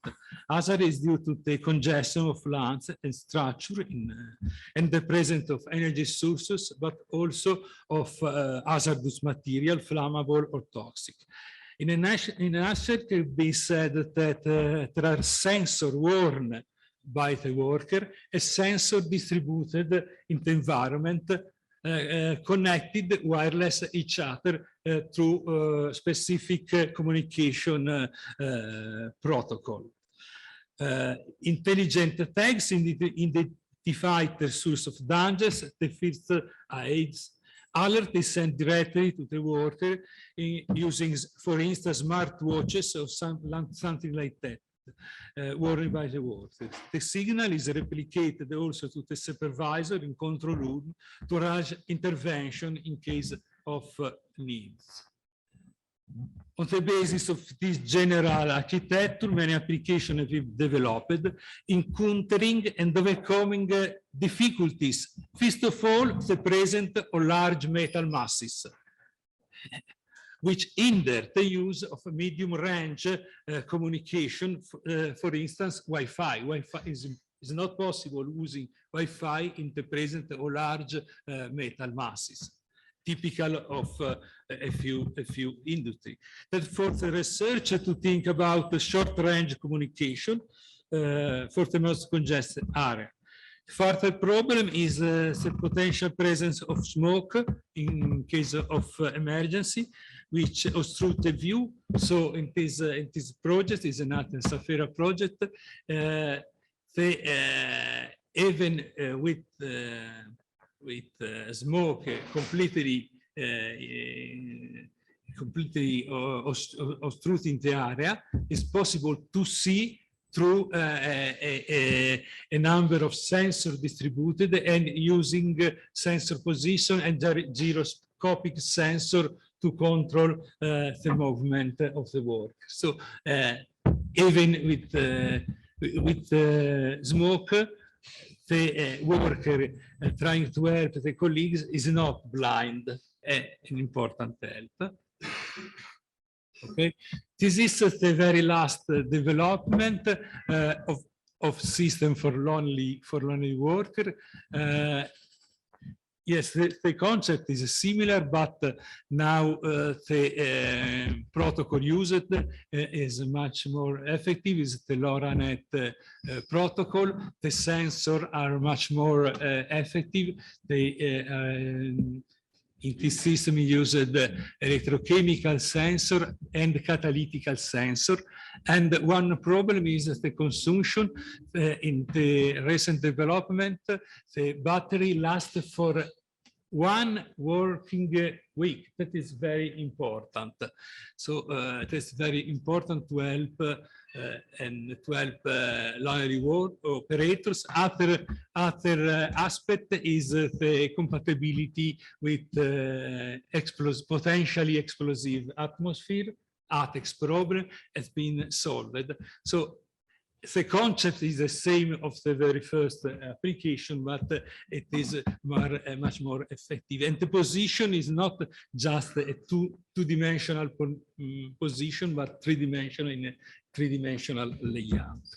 It's a very new application. Another application funded by Safira is the development of a sensor for the presence of pollutant in the environment. The sensor were embedded in a working dress, but the dress was very nice and comfortable, so helped and persuaded people to use the right protection. The next step of this idea is to have the so-called intelligent textile. In this case, sensors are woven directly in the textile. This application is at the moment working for sport. There are a lot of intelligent T-shirts for sportmen and also for health. But in my previous institute, they have a very new project to have smart T-shirt, smart dress for worker in chemical industry. Not only in chemicals, the application is for shipyard. In shipyard they use a lot of chemicals, not in the chemical exposure is not just in chemical industry, but the shipyard to produce a yacht. They use a lot of resin, most of them toxic, so it's a very important problem. Okay. The second area is the safety of machine, equipment of plants. As of course, if machines in plants are not sure can hurt people. You are discussing by Industry 4.0, wonderful technologies, but the reality in many European countries, in Italy, but I think in Serbia too, that the process plant are pretty old, was developed in the time of the economic boom. So they have 50 or 60 years on the shoulders. So it's very critical, the aging of this equipment. I don't know if maybe in USA, everything is new. No. Must go to Dubai. In Dubai, everything is new. In Dubai, there is this point is not interesting for Dubai. Okay, let's consider, for instance, vibration monitoring. The concept, the basic concept is not new. The novelty is that vibration control is very small, the device, and is connected permanently via Wi-Fi or other communication protocol to the cloud and can be accessed by the control room. Usually in all the times in refinery there is a work that spend all time walking around the plant, checking the rotating machinery, and take in mind that in refinery you may have 2,000, 3,000, 5,000 pumps or compressors. So it's a very heavy duty, and using this system, there is a strong reduction of exposure of worker, but also reduction of the time to detect the defects. That is very important to avoid the consequences. So it's an effective system and ready to be used. Similar systems are in good development, and there are also a few first prototype products to control thickness in critical equipment, in piping or in pressure vessel. The technique is as a usual ultrasound thickness measurement. Is not a new technique, but the novelty is the dimension and the connection to direct on the control room. So it's another effective solution. Here you have another solution, much more prototypal, is based on acoustic emission. Acoustic emission are used both in industrial and civil engineering to detect in advance internal defects of the material, but I remember 20 years ago the device for acoustic emission, this dimension, and now the dimension is just the dimension of a coin. I don't know if it's possible to. This is the sensor. The dimension is of a €2 coin. It's very, very little.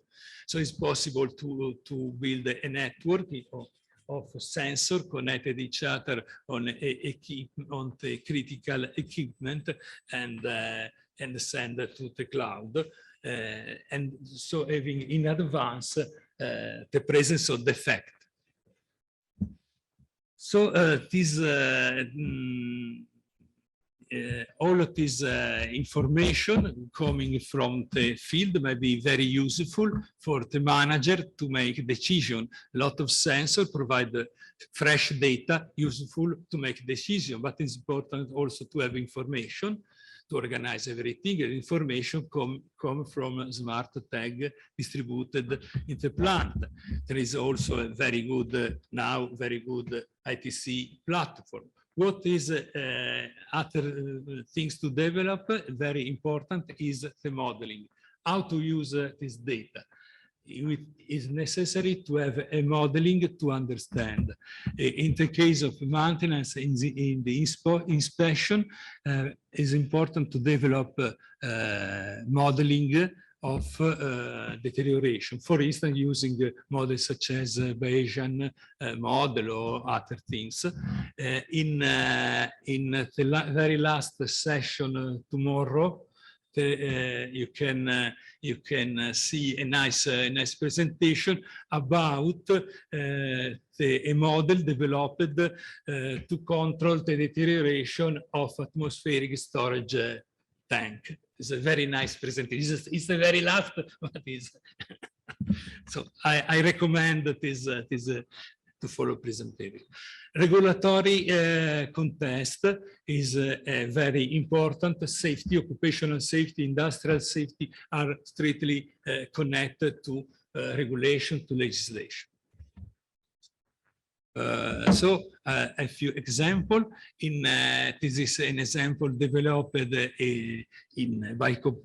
competent authority, Italian competent authority for the safety of a few equipment, including cranes. In Italy, is required to control all the life cycle of a crane. A crane change often property, change location. That is correct, but it's important to assure safety from the very beginning, from the design to the end of the cycle. So we have developed a smart tag, and it's possible to access the complete history in every moment that is very important for inspector, but also for the buyer and the seller of cranes to have this history. This another application, a bit more complex, the safety world. The inspector visit a plant and in critical equipment there are tags, and using tags and the prognostic model and using augmented reality is possible to see on the equipment the actual condition, because if you have painting, you can the piece of equipment look nice, but under could be destroyed. So it's possible to see, using augmented reality, the actual condition present, and using prognostic also the future condition. This is another project. This technology was developed just a few months before the COVID, and during the COVID, this technology was really valuable because we had to inspect the number of equipment of vessels, mainly during the lockdown, and it was not possible to access. One solution is to say there is the COVID and continue to work and open God. Solution number one. Instead, we decided to try to use this very new technology developed to remotely inspect a number of critical equipment that were, according to the plan, needed an inspection, but the real physical inspection was impossible because the COVID, the plant were refineries or electric power central, and it was not possible to stop there because essential for the life. So this solution was precious for, but it will last even after the COVID, because the situation to have critical equipment to control but difficult for some way to access is always possible. Other issue in legislative framework is the certification. The certification is very important for many piece of equipment, for pressure equipment, for valves, for many things. During the COVID, we were required to certify a number of equipment, and the problem was not technology, as you know, technology was ready, but the problem was the acceptance of the certification, the official certification. So it was very important, really valuable, the work made in Italy by the accreditation body. As you know, there is certification and there is a certification body. But over the single certification body, there is an accreditation institute, just one for country, that validate the result. And they were very clever to use, to force the existing regulation to accept the certification made by a team of different people, not present in the same way, but connected through teams. But yeah, it's very important. Another aspect, very important, is the big so-called Big Brother complex. What is the Big Brother complex? When there are many devices put to control workers say, you don't want to control just myself, you want to control me. There is a reasonable fear that this system are used not to avoid accident, but to control instant by instant the person entering in privacy. And this is important. In a few legislation is also forbidden to do that. In Italy, for instance, is forbidden a direct control. So in this case, there is a solution, and this application was developed to protect workers in hazardous environment, where the same application we described a few slides ago. But what is the point? That the operator, the worker, has a personal, individual device, a smartphone, and every information goes on the smartphone and stay in this smartphone, is owned and controlled completely by the worker, and the information and data are which include also physiological data, breath, earth, and so on, are transferred just in the event of an accident or a failure, because in this case, save the life of the person is more important than the privacy, of course. But in other case, privacy is a value and must be preserved. It is very essential because it's if you don't use this solution, at the end, trade unions refuse the use of these new things. Last point, what do with this data? I've said something before, but the only way to make the cyber physical system really effective is to connect one each other in the safety management system. The safety management system is the key of put together. It is like a director of an orchestra.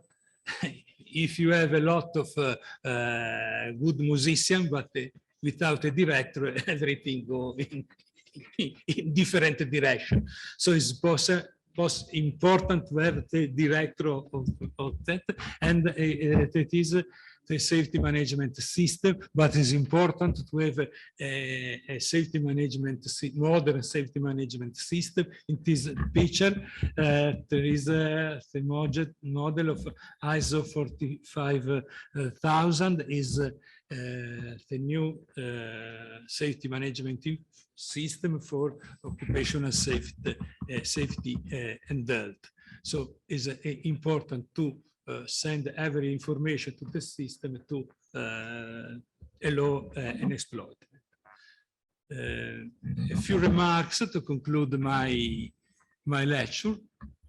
Remark number one, the cyber physical system are now very effective and very ready to control critical equipment, critical machinery. They can be used. It's now a quite mature technology, and in leading company is already used successfully. So control of equipment is easier to control equipment and control and protect people. Number two, cyber physical system to reduce to protect the worker. There are many interesting and useful solutions, but there are a few critical points. First of all, the privacy, but also the human and organizational factor embedded in the design of the system, as I've said. That is a few solutions are ready to be used. Others must be studied better to include this point, privacy, human factor, and so on. Regulators may be a strong accelerator of cyber physical system. In case of Italy, there is a very strong force driving the digitalization of many safety-related activity, including inspection, verification, and the certification. So in this case, is an accelerator. But in another case, the legal framework or regulation framework, the technical regulation could be a break if not developed in time. Point number 4 is essential to have a safety management system to collect all the data and use, exploit, and to using procedure to use in operating structure, but it's possible also to have a modern safety system, modern, flexible. At least there is a minimal request ISO 45000. That's all. Thank you for your attention. I leave this message, but it's not mine. But go digital, stay human. Go digital, stay human. But I share with us that I think good to summarize a few ideas of my lecture. Thank you.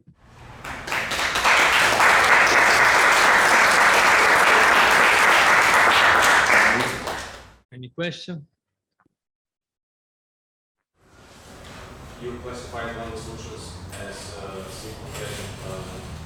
manufacturing solutions. Yes. How do you differentiate between a gadget and? Yes, is the actual potential of reduce likelihood of an event. If I have, for instance, let me say, the control of thickness.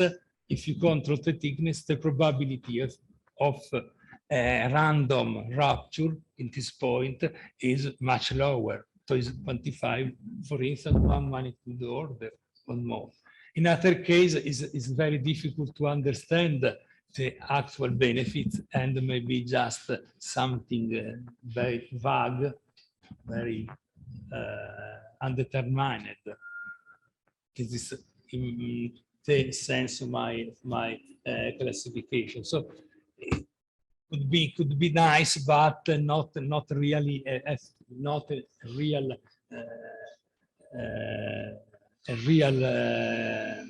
lowering of the risk. I start from a quantification. It is important. I say it's important to stay in a safety management system. The safety management system is essential to quantify, to assess and quantify risk. So to decide where invest, it's important, it's essential to invest in the higher risk with where the probability of accident is higher. So in this context, is possible to exploit the potential, if there are, of the cyber physical system, because in according ISO model, the risk must be carefully assessed and not just understood the risk or basic, very simple evaluation. It must be quantified the risk in safety management system.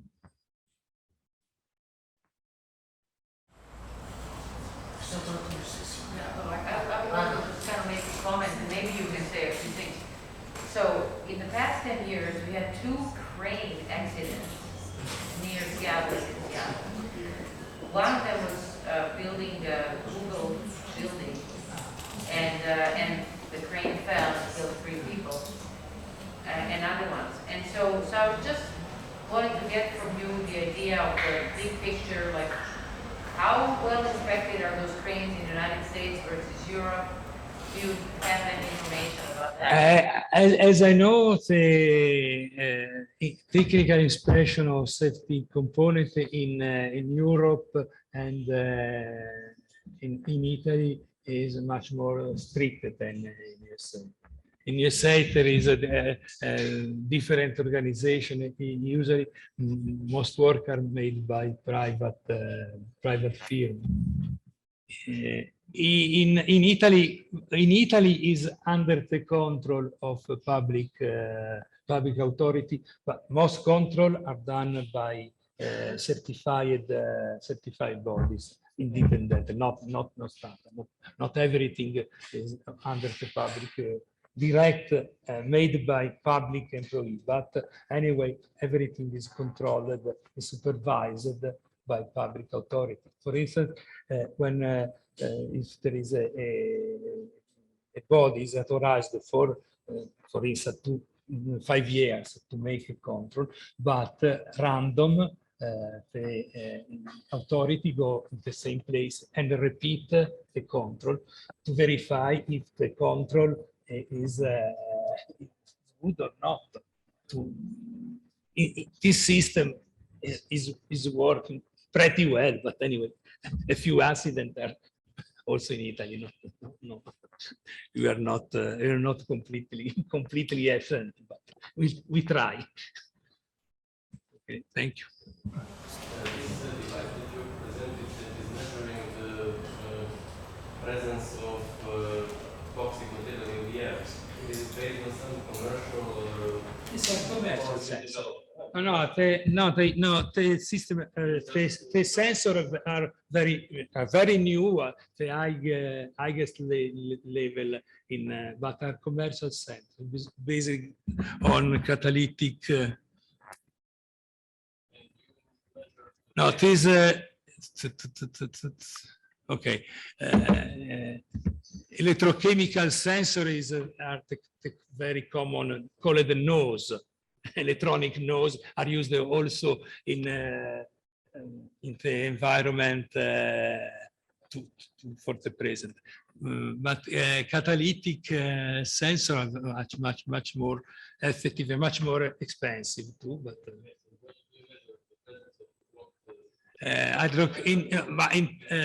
it's possible a lot of system. In this case, it depends of hydrocarbon, of course, because if you look at the lonely worker is an operator of LPG truck. So it is in this case, but it is possible also for sulfide hydrogen or sulfurs. Yes, what we there are a catalog of sensor, and now the sensor are not so easy as electrochemical sensor. The electrochemical sensor is 0-1. The answer is a more smooth response answer to the signal. The chemical sensor are just for emergency.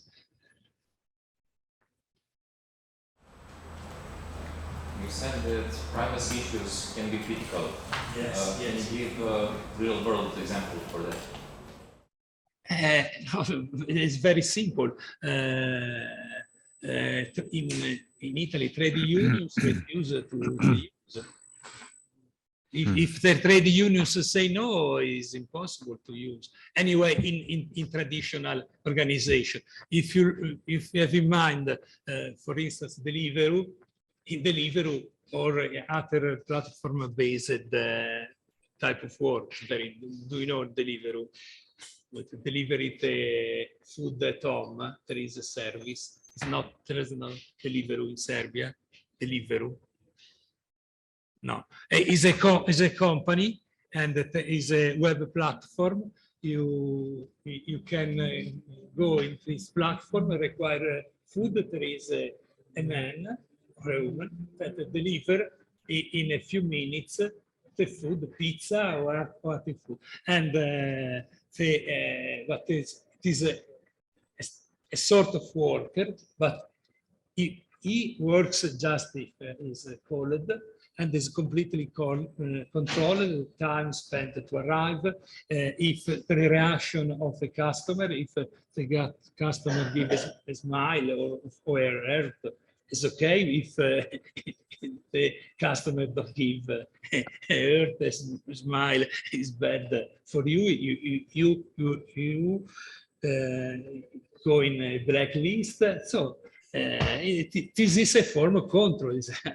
Privacy is destroyed. This is a form that, but in this case, is out of industrial contest. But industrial contest usually trade unions and workers' representative are stronger.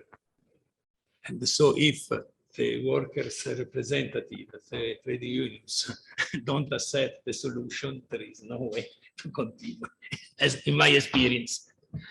No, the problem, I open and close a parenthesis. For this type of anomalous new type of worker, there is also a call of SAFERA. SAFERA is always ready to find a new problem. So how to assure anyway safety, minimal protection of this type of anomalous workers.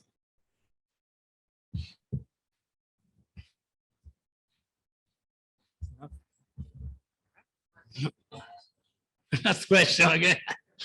Deliveroo banned in Italy, or is Deliveroo banned in Italy? Are they operating because of this privacy? Deliveroo is an example. Deliveroo is an example of a company based on a continuous privacy violation. But this is my opinion. The same is Uber. Uber is the same at the same moment. But as I've said, the scope is industrial contest at the moment.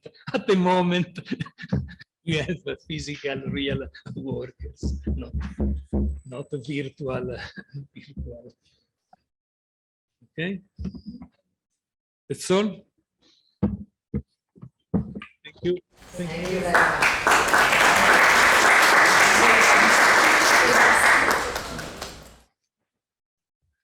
Thank you, Dr. Bragatto. At the end of our plenary session, Professor Dr. Eckard Helmers will present to us paper Comprehensive Institutional Carbon Footprinting, the Long and Difficult Way to Zero. Today, Professor Helmers is not here with us by person, so he will present his paper online. Can you hear us, Professor? I can hear you, yes. Yes. But Great. you can't. Can you hear me?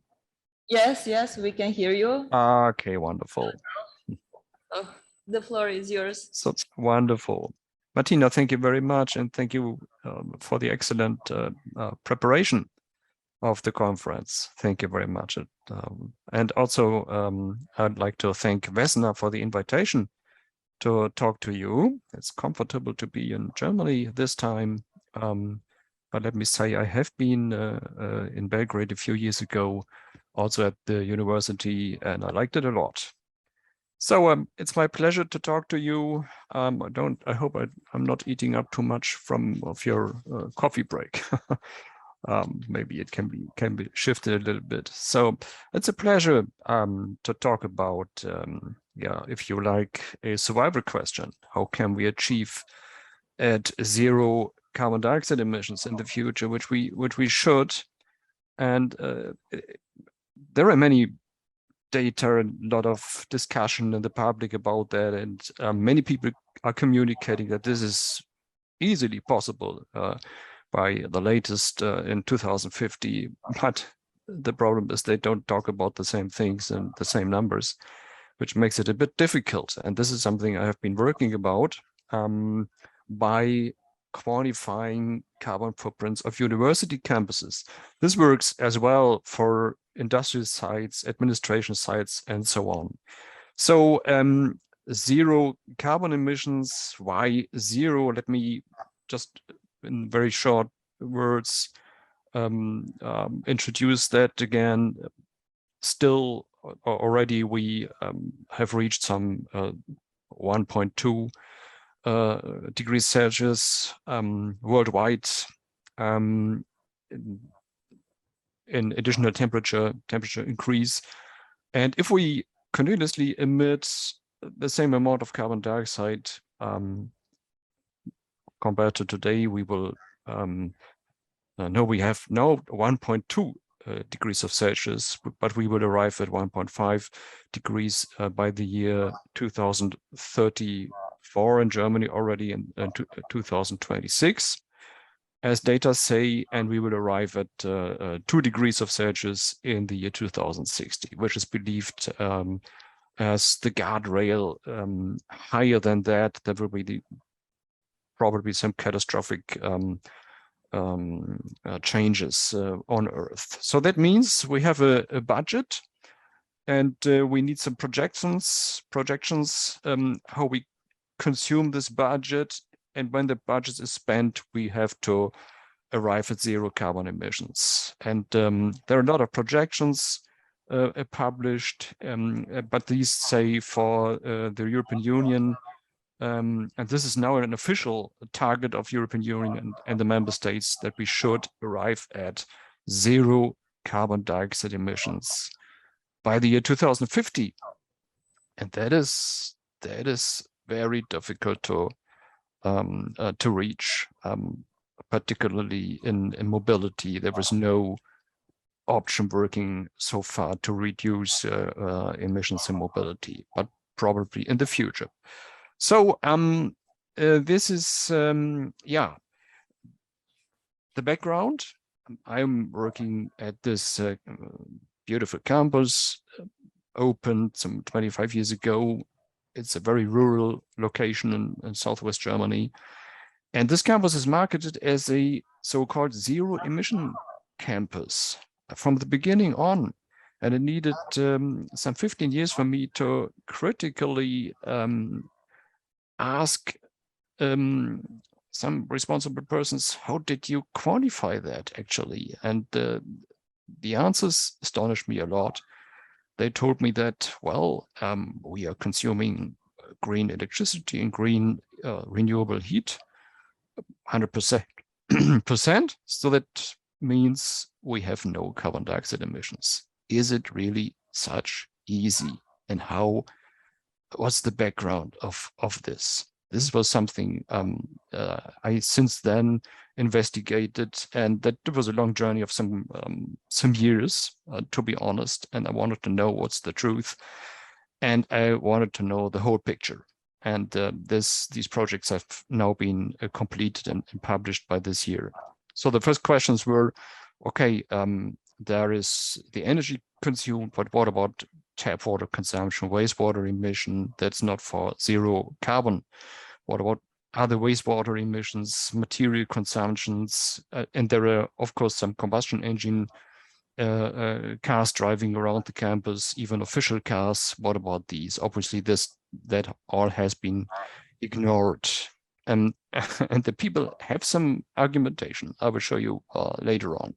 So first of all, this is a very popular notion, zero emission.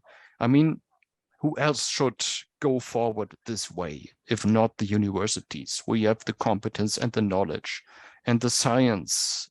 The question just is, do we have enough money to be very fast on this way? But that's a government problem. I realized that thousands of universities worldwide already developed plans to achieve zero carbon dioxide emissions from the campuses, but the targeted years are very different. Some are planning to arrive there by 2025. Some are planning to arrive there by 2050, and this is in almost 30 years from now. What a long journey. Particularly if you look at the most successful university I identified in Europe when it comes to carbon dioxide emissions, which is the ETH Zurich. Again, this is a really leading university.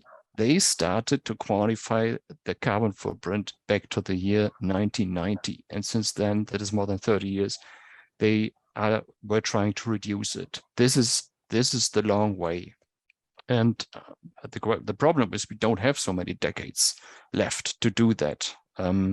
Yeah, to make this long journey short, let me, no, that's, okay. This was something else. I was looking for zero emission campuses worldwide. My campus is calling itself a zero emission campus. Are there more of these campuses? Yeah, I found a very interesting case in point. Another university in Germany, Leuphana University. I come back to that, specifying more details later on. I, of course, found the campus in China. Obviously, they just copied this concept of the Umwelt campus. They did not publish any modeling or quantification. And then I realized that actually there are obviously a dozen or even more universities worldwide claiming that they have already achieved net zero emissions, which is possible because they can just buy certificates to compensate their emissions.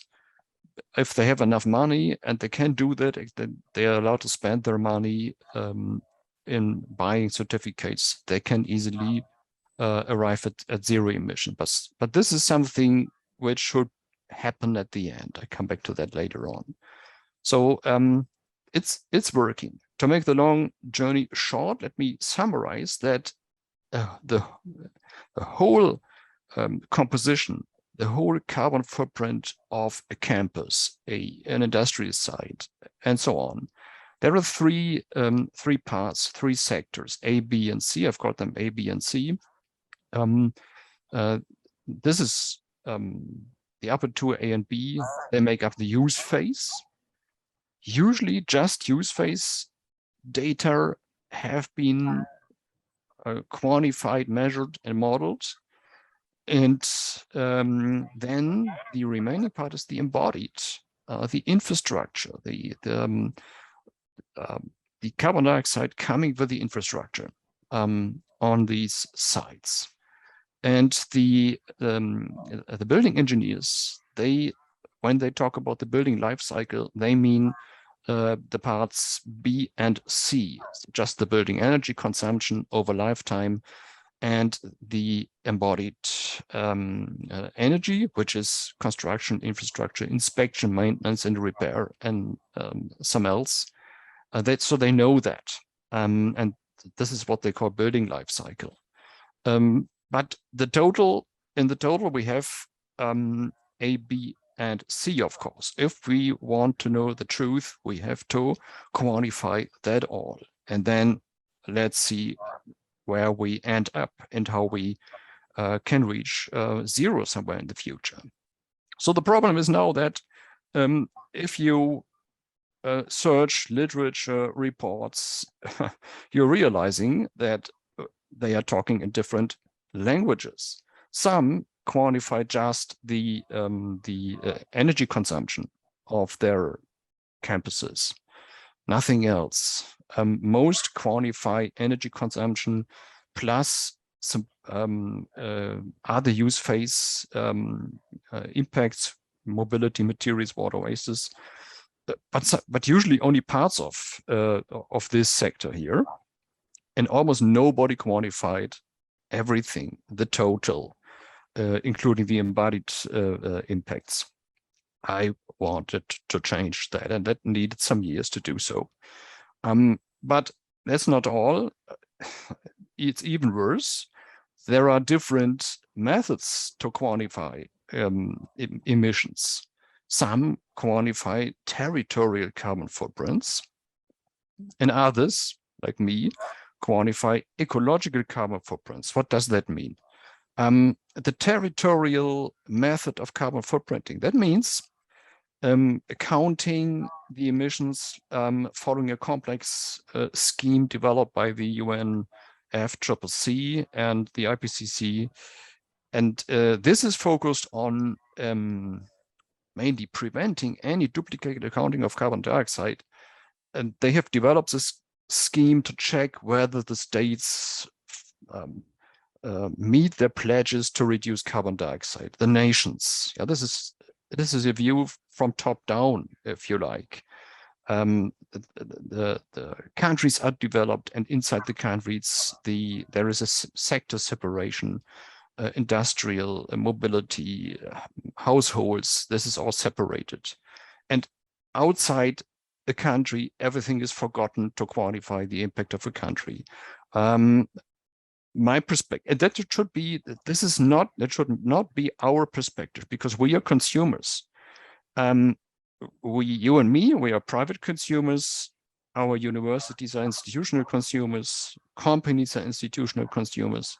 If we want to know our carbon footprint, we need to follow the life cycle, the method of life cycle assessment, considering upstream and downstream impacts, because that is what we cause when we make consumption decisions. And to make informed consumption decisions, we have to know what happens on the upstream way when we order something. So that means that is a horizontal way of quantifying these impacts. So there are raw materials extraction, a lot of transportation impacts. The goods are produced, then they're transported to the consumer, and the use phase is starting, and at the end there should be some recycling. And this is never resulting in a zero, never. The prices in the carbon dioxide world are very, very different, but never zero. If someone says, I have a zero impact, there is no calculation. And that is different in the territorial CO2 accounting world. For example, if you have green electricity production, this is always coming with a zero impact due to the territorial carbon dioxide accounting. because there are no emissions. And the infrastructure necessary to harvest green energy, that's made in the industrial sector, so somewhere else. So in the electricity sector, there are no emissions. And following this logics, electric cars always come with 0 carbon dioxide emissions. And it is fully ignored here that there's a lot of infrastructure. There are batteries which have to be produced. Partly they come from China. There can be tons of carbon dioxide inside, if you like this way, inside an electric car. Within life cycle assessment, you consider this. We have been running projects over 10 years in which we have been electrifying combustion engine cars with a target to produce more precise inventory data for life cycle modeling. And this resulted in data of here, that's our own data, several hundred grams of carbon dioxide for combustion engine cars. But interestingly, you can reduce that very much for electric cars, but not to 0, which is funny, because in the public, there's a big discussion in Germany and in Europe, all over Europe, about how we can arrive at 0 emission, which means 0 carbon dioxide emission mobility in the by the year 2050. And many people believe this is possible by thoroughly electrification of the mobility system. But this is totally following the territorial carbon dioxide accounting scheme, because all the infrastructure needed to electrify the mobility system, that's somewhere else. So this is not the truth. Very interesting. But in the public, of course, no one knows how these data were evolving. There's no knowledge in the public about the difference in these 2 methods. So all these data are mixed up in the public in the discussion. So that's very dangerous, I believe. The main reason why we cannot follow this territorial accounting way, which many people like because you can easily arrive at 0, is that is China at the moment. Almost 1/3 of all of the global manufacturing happens in China. And if you order any good machinery, there's a high probability that some parts are from China. And if you purchase these products, you cause carbon dioxide in China. This is some people believe that China will reduce carbon dioxide emissions in the nearby future. This is not true. This is you can see that here, the coal usage in China's energy sector, it's a high coal country, will not change until the year 2040. So always, if we receive goods from China, there's a high impact in carbon dioxide. I mean, it's not only China. Even in Germany, there are coal-fired power plants still running, and we need them the next winter. So that's the background about the different languages that people are talking in, but without knowing that very often. So the projects, back to the campuses, these projects were started in scanning the literature. What has been published about a carbon footprint of campuses? That's a lot, particularly from USA, Great Britain, and Australia. A lot of universities are publishing these countries, and I wanted to cover all continents. There are more European numbers, of course, but only few from South America and Africa and Asia. So at the end, I covered all continents. But these data cannot be compared because of different parts of the sector A.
the opportunity to get green energy, that would change the situation very much. We would have 3 times higher emissions, so that it's essential to switch to green electricity. Then we I calculated that based on percentages, and what we learn now, I'm showing you the building life cycle, is that at our campus, and this is typical, I believe, for a campus or a site with access to green electricity, we have in the building life cycle, we have mainly embodied impacts that it cannot be ignored.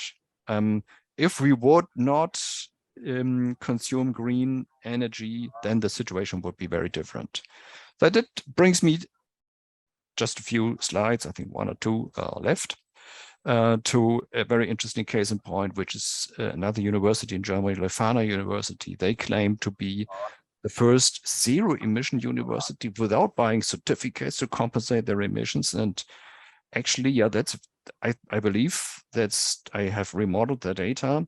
They are not only operating the super fancy central building, but also they are operating a super sophisticated energy technology, energy storing technology. So they produce a surplus of green energy, and this way they compensate.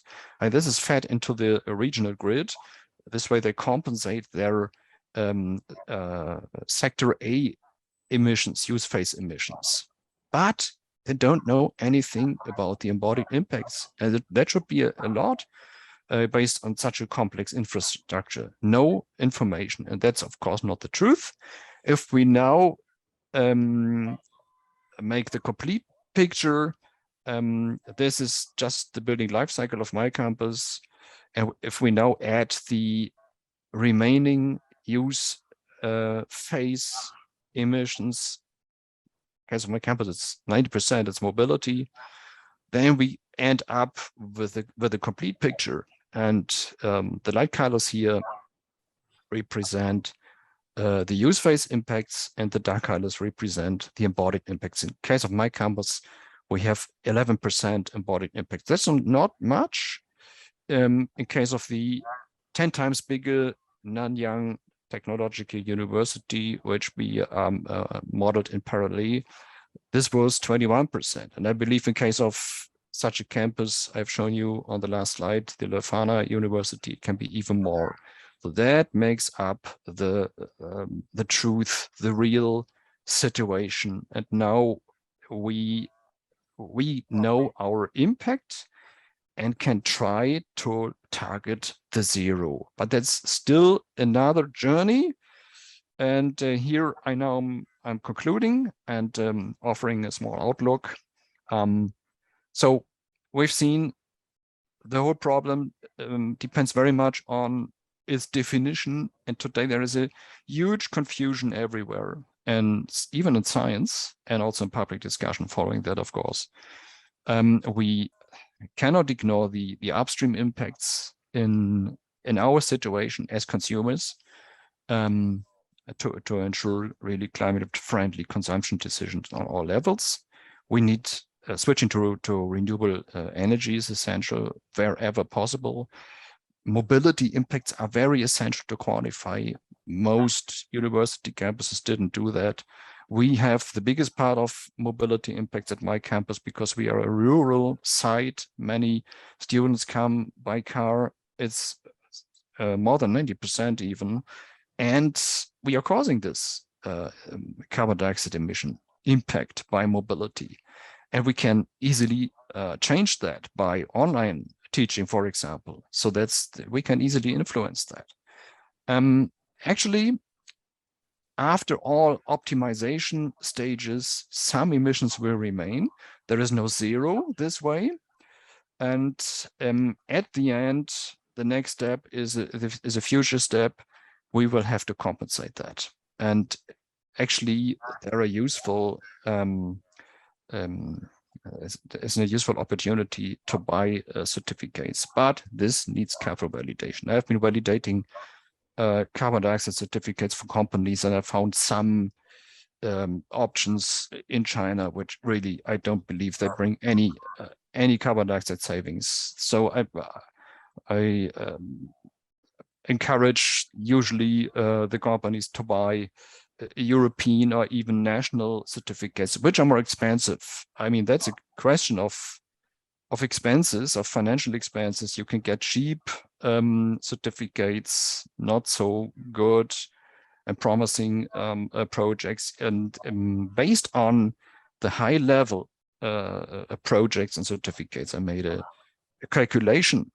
My campus would have to invest less than 1% of expenditures they have every year to compensate these emissions. Zurich would even have to invest just 0.2% of the expenditures.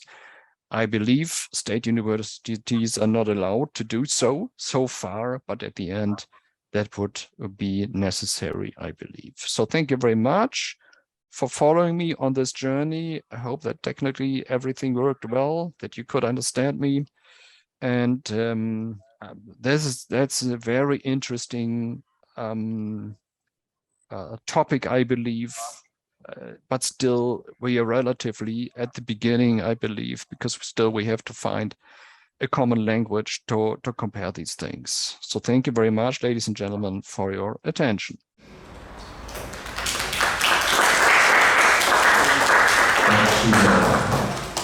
Thank you, Professor Helmers.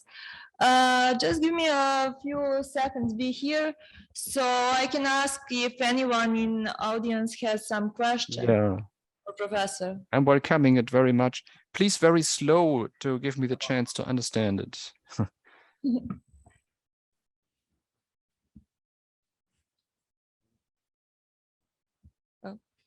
Okay.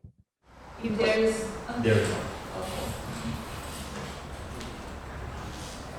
Can you hear me, Professor? Yeah. Yeah, well, I'm very much... I'm Professor Teodora Shuman from Seattle University. And I was very much inspired by your talk. I completely agree with you that we need to look at the entire portfolio of how carbon dioxide emissions are created. And I know that Seattle is in the forefront of American cities in basically trying to reduce the carbon as much as possible. And one of the things is that we are completely decarbonizing our electricity, and we are now at 99% decarbonized in Seattle, by the way. But there is, of course, as you mentioned, the transportation, et cetera, So do you know anything about Microsoft's opinion, what they're working on? I know that they said they want to return their entire carbon dioxide emissions that were ever put in the atmosphere by 2050. Are you aware of that? And are they accounting for everything that you are accounting for here in your evaluation of the university? No, I'm not. That's interesting enough. I'm not aware of that. Would like, perhaps if you can send me information, that would be very interesting. So they do not even want to not emit further carbon dioxide, but to compensate everything they have emitted. That would be fantastic. But you started with they want to fully decarbonize the energy system. That is not possible based on life cycle assessment. You can reduce it very much. I mean, coal-based electricity brings 1,000 grams carbon dioxide per kilowatt hour, and based on a windmill, it can be decreased on 20, but never 0. The differences are huge, and the steps are huge. But I'm wondering how they quantify that target you have specified. Yeah, that's absolutely. So all I'm talking about is that the production of electricity comes from renewable sources. But as you say, there is embodied carbon dioxide in everything they do. Yes, absolutely. Yeah, well, I'll try to find some. All I can tell you about Microsoft is what I see on the internet, and you know, we've heard the president of Microsoft talk about it, it was before the pandemic, and was very openly excited about this. I know that Google is talking about similar things, and maybe even Facebook, I'm not sure. Yeah. And I think that's the way for them to attract the younger generation. Of course. Is that they don't want to work for companies that are not green. I am absolutely happy with those projects and targets. Thank you. Okay, we have another one. Hello, Katarina, Dešić from University in Finland. Thank you for an interesting lecture, and I just want to add that we are now introducing the master program in the hydrogen fuels, and I really think that the next actually outbreak in renewables will be once that the hydrogen energy, the renewable energy is produced from that source, because zero CO2 is impossible with all these other renewables. Of course, it is possible with the implementation of a blockchain and a very complicated network of regulations and regulatives that have to be introduced. But I'm really looking forward to the introduction of this hydrogen energy and possibility that then we will be able to have in 2000, maybe in 30, a completely different picture of energy, the global energy consumption. What is your opinion about that? I have a very positive feeling, and we see a huge acceleration at the moment. That is really a big plus, caused by several aspects. I mean, the direction is very positive. At the end, the question is, where will we end up? And it can be that we have to do even more than we believed so far at the end. But the direction is positive in the moment, of course. Yes, thank you. Mm-hmm.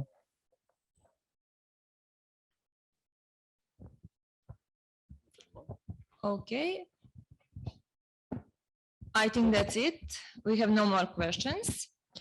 Well, thank you, Professor Helmers. It's a pleasure. Excuse me.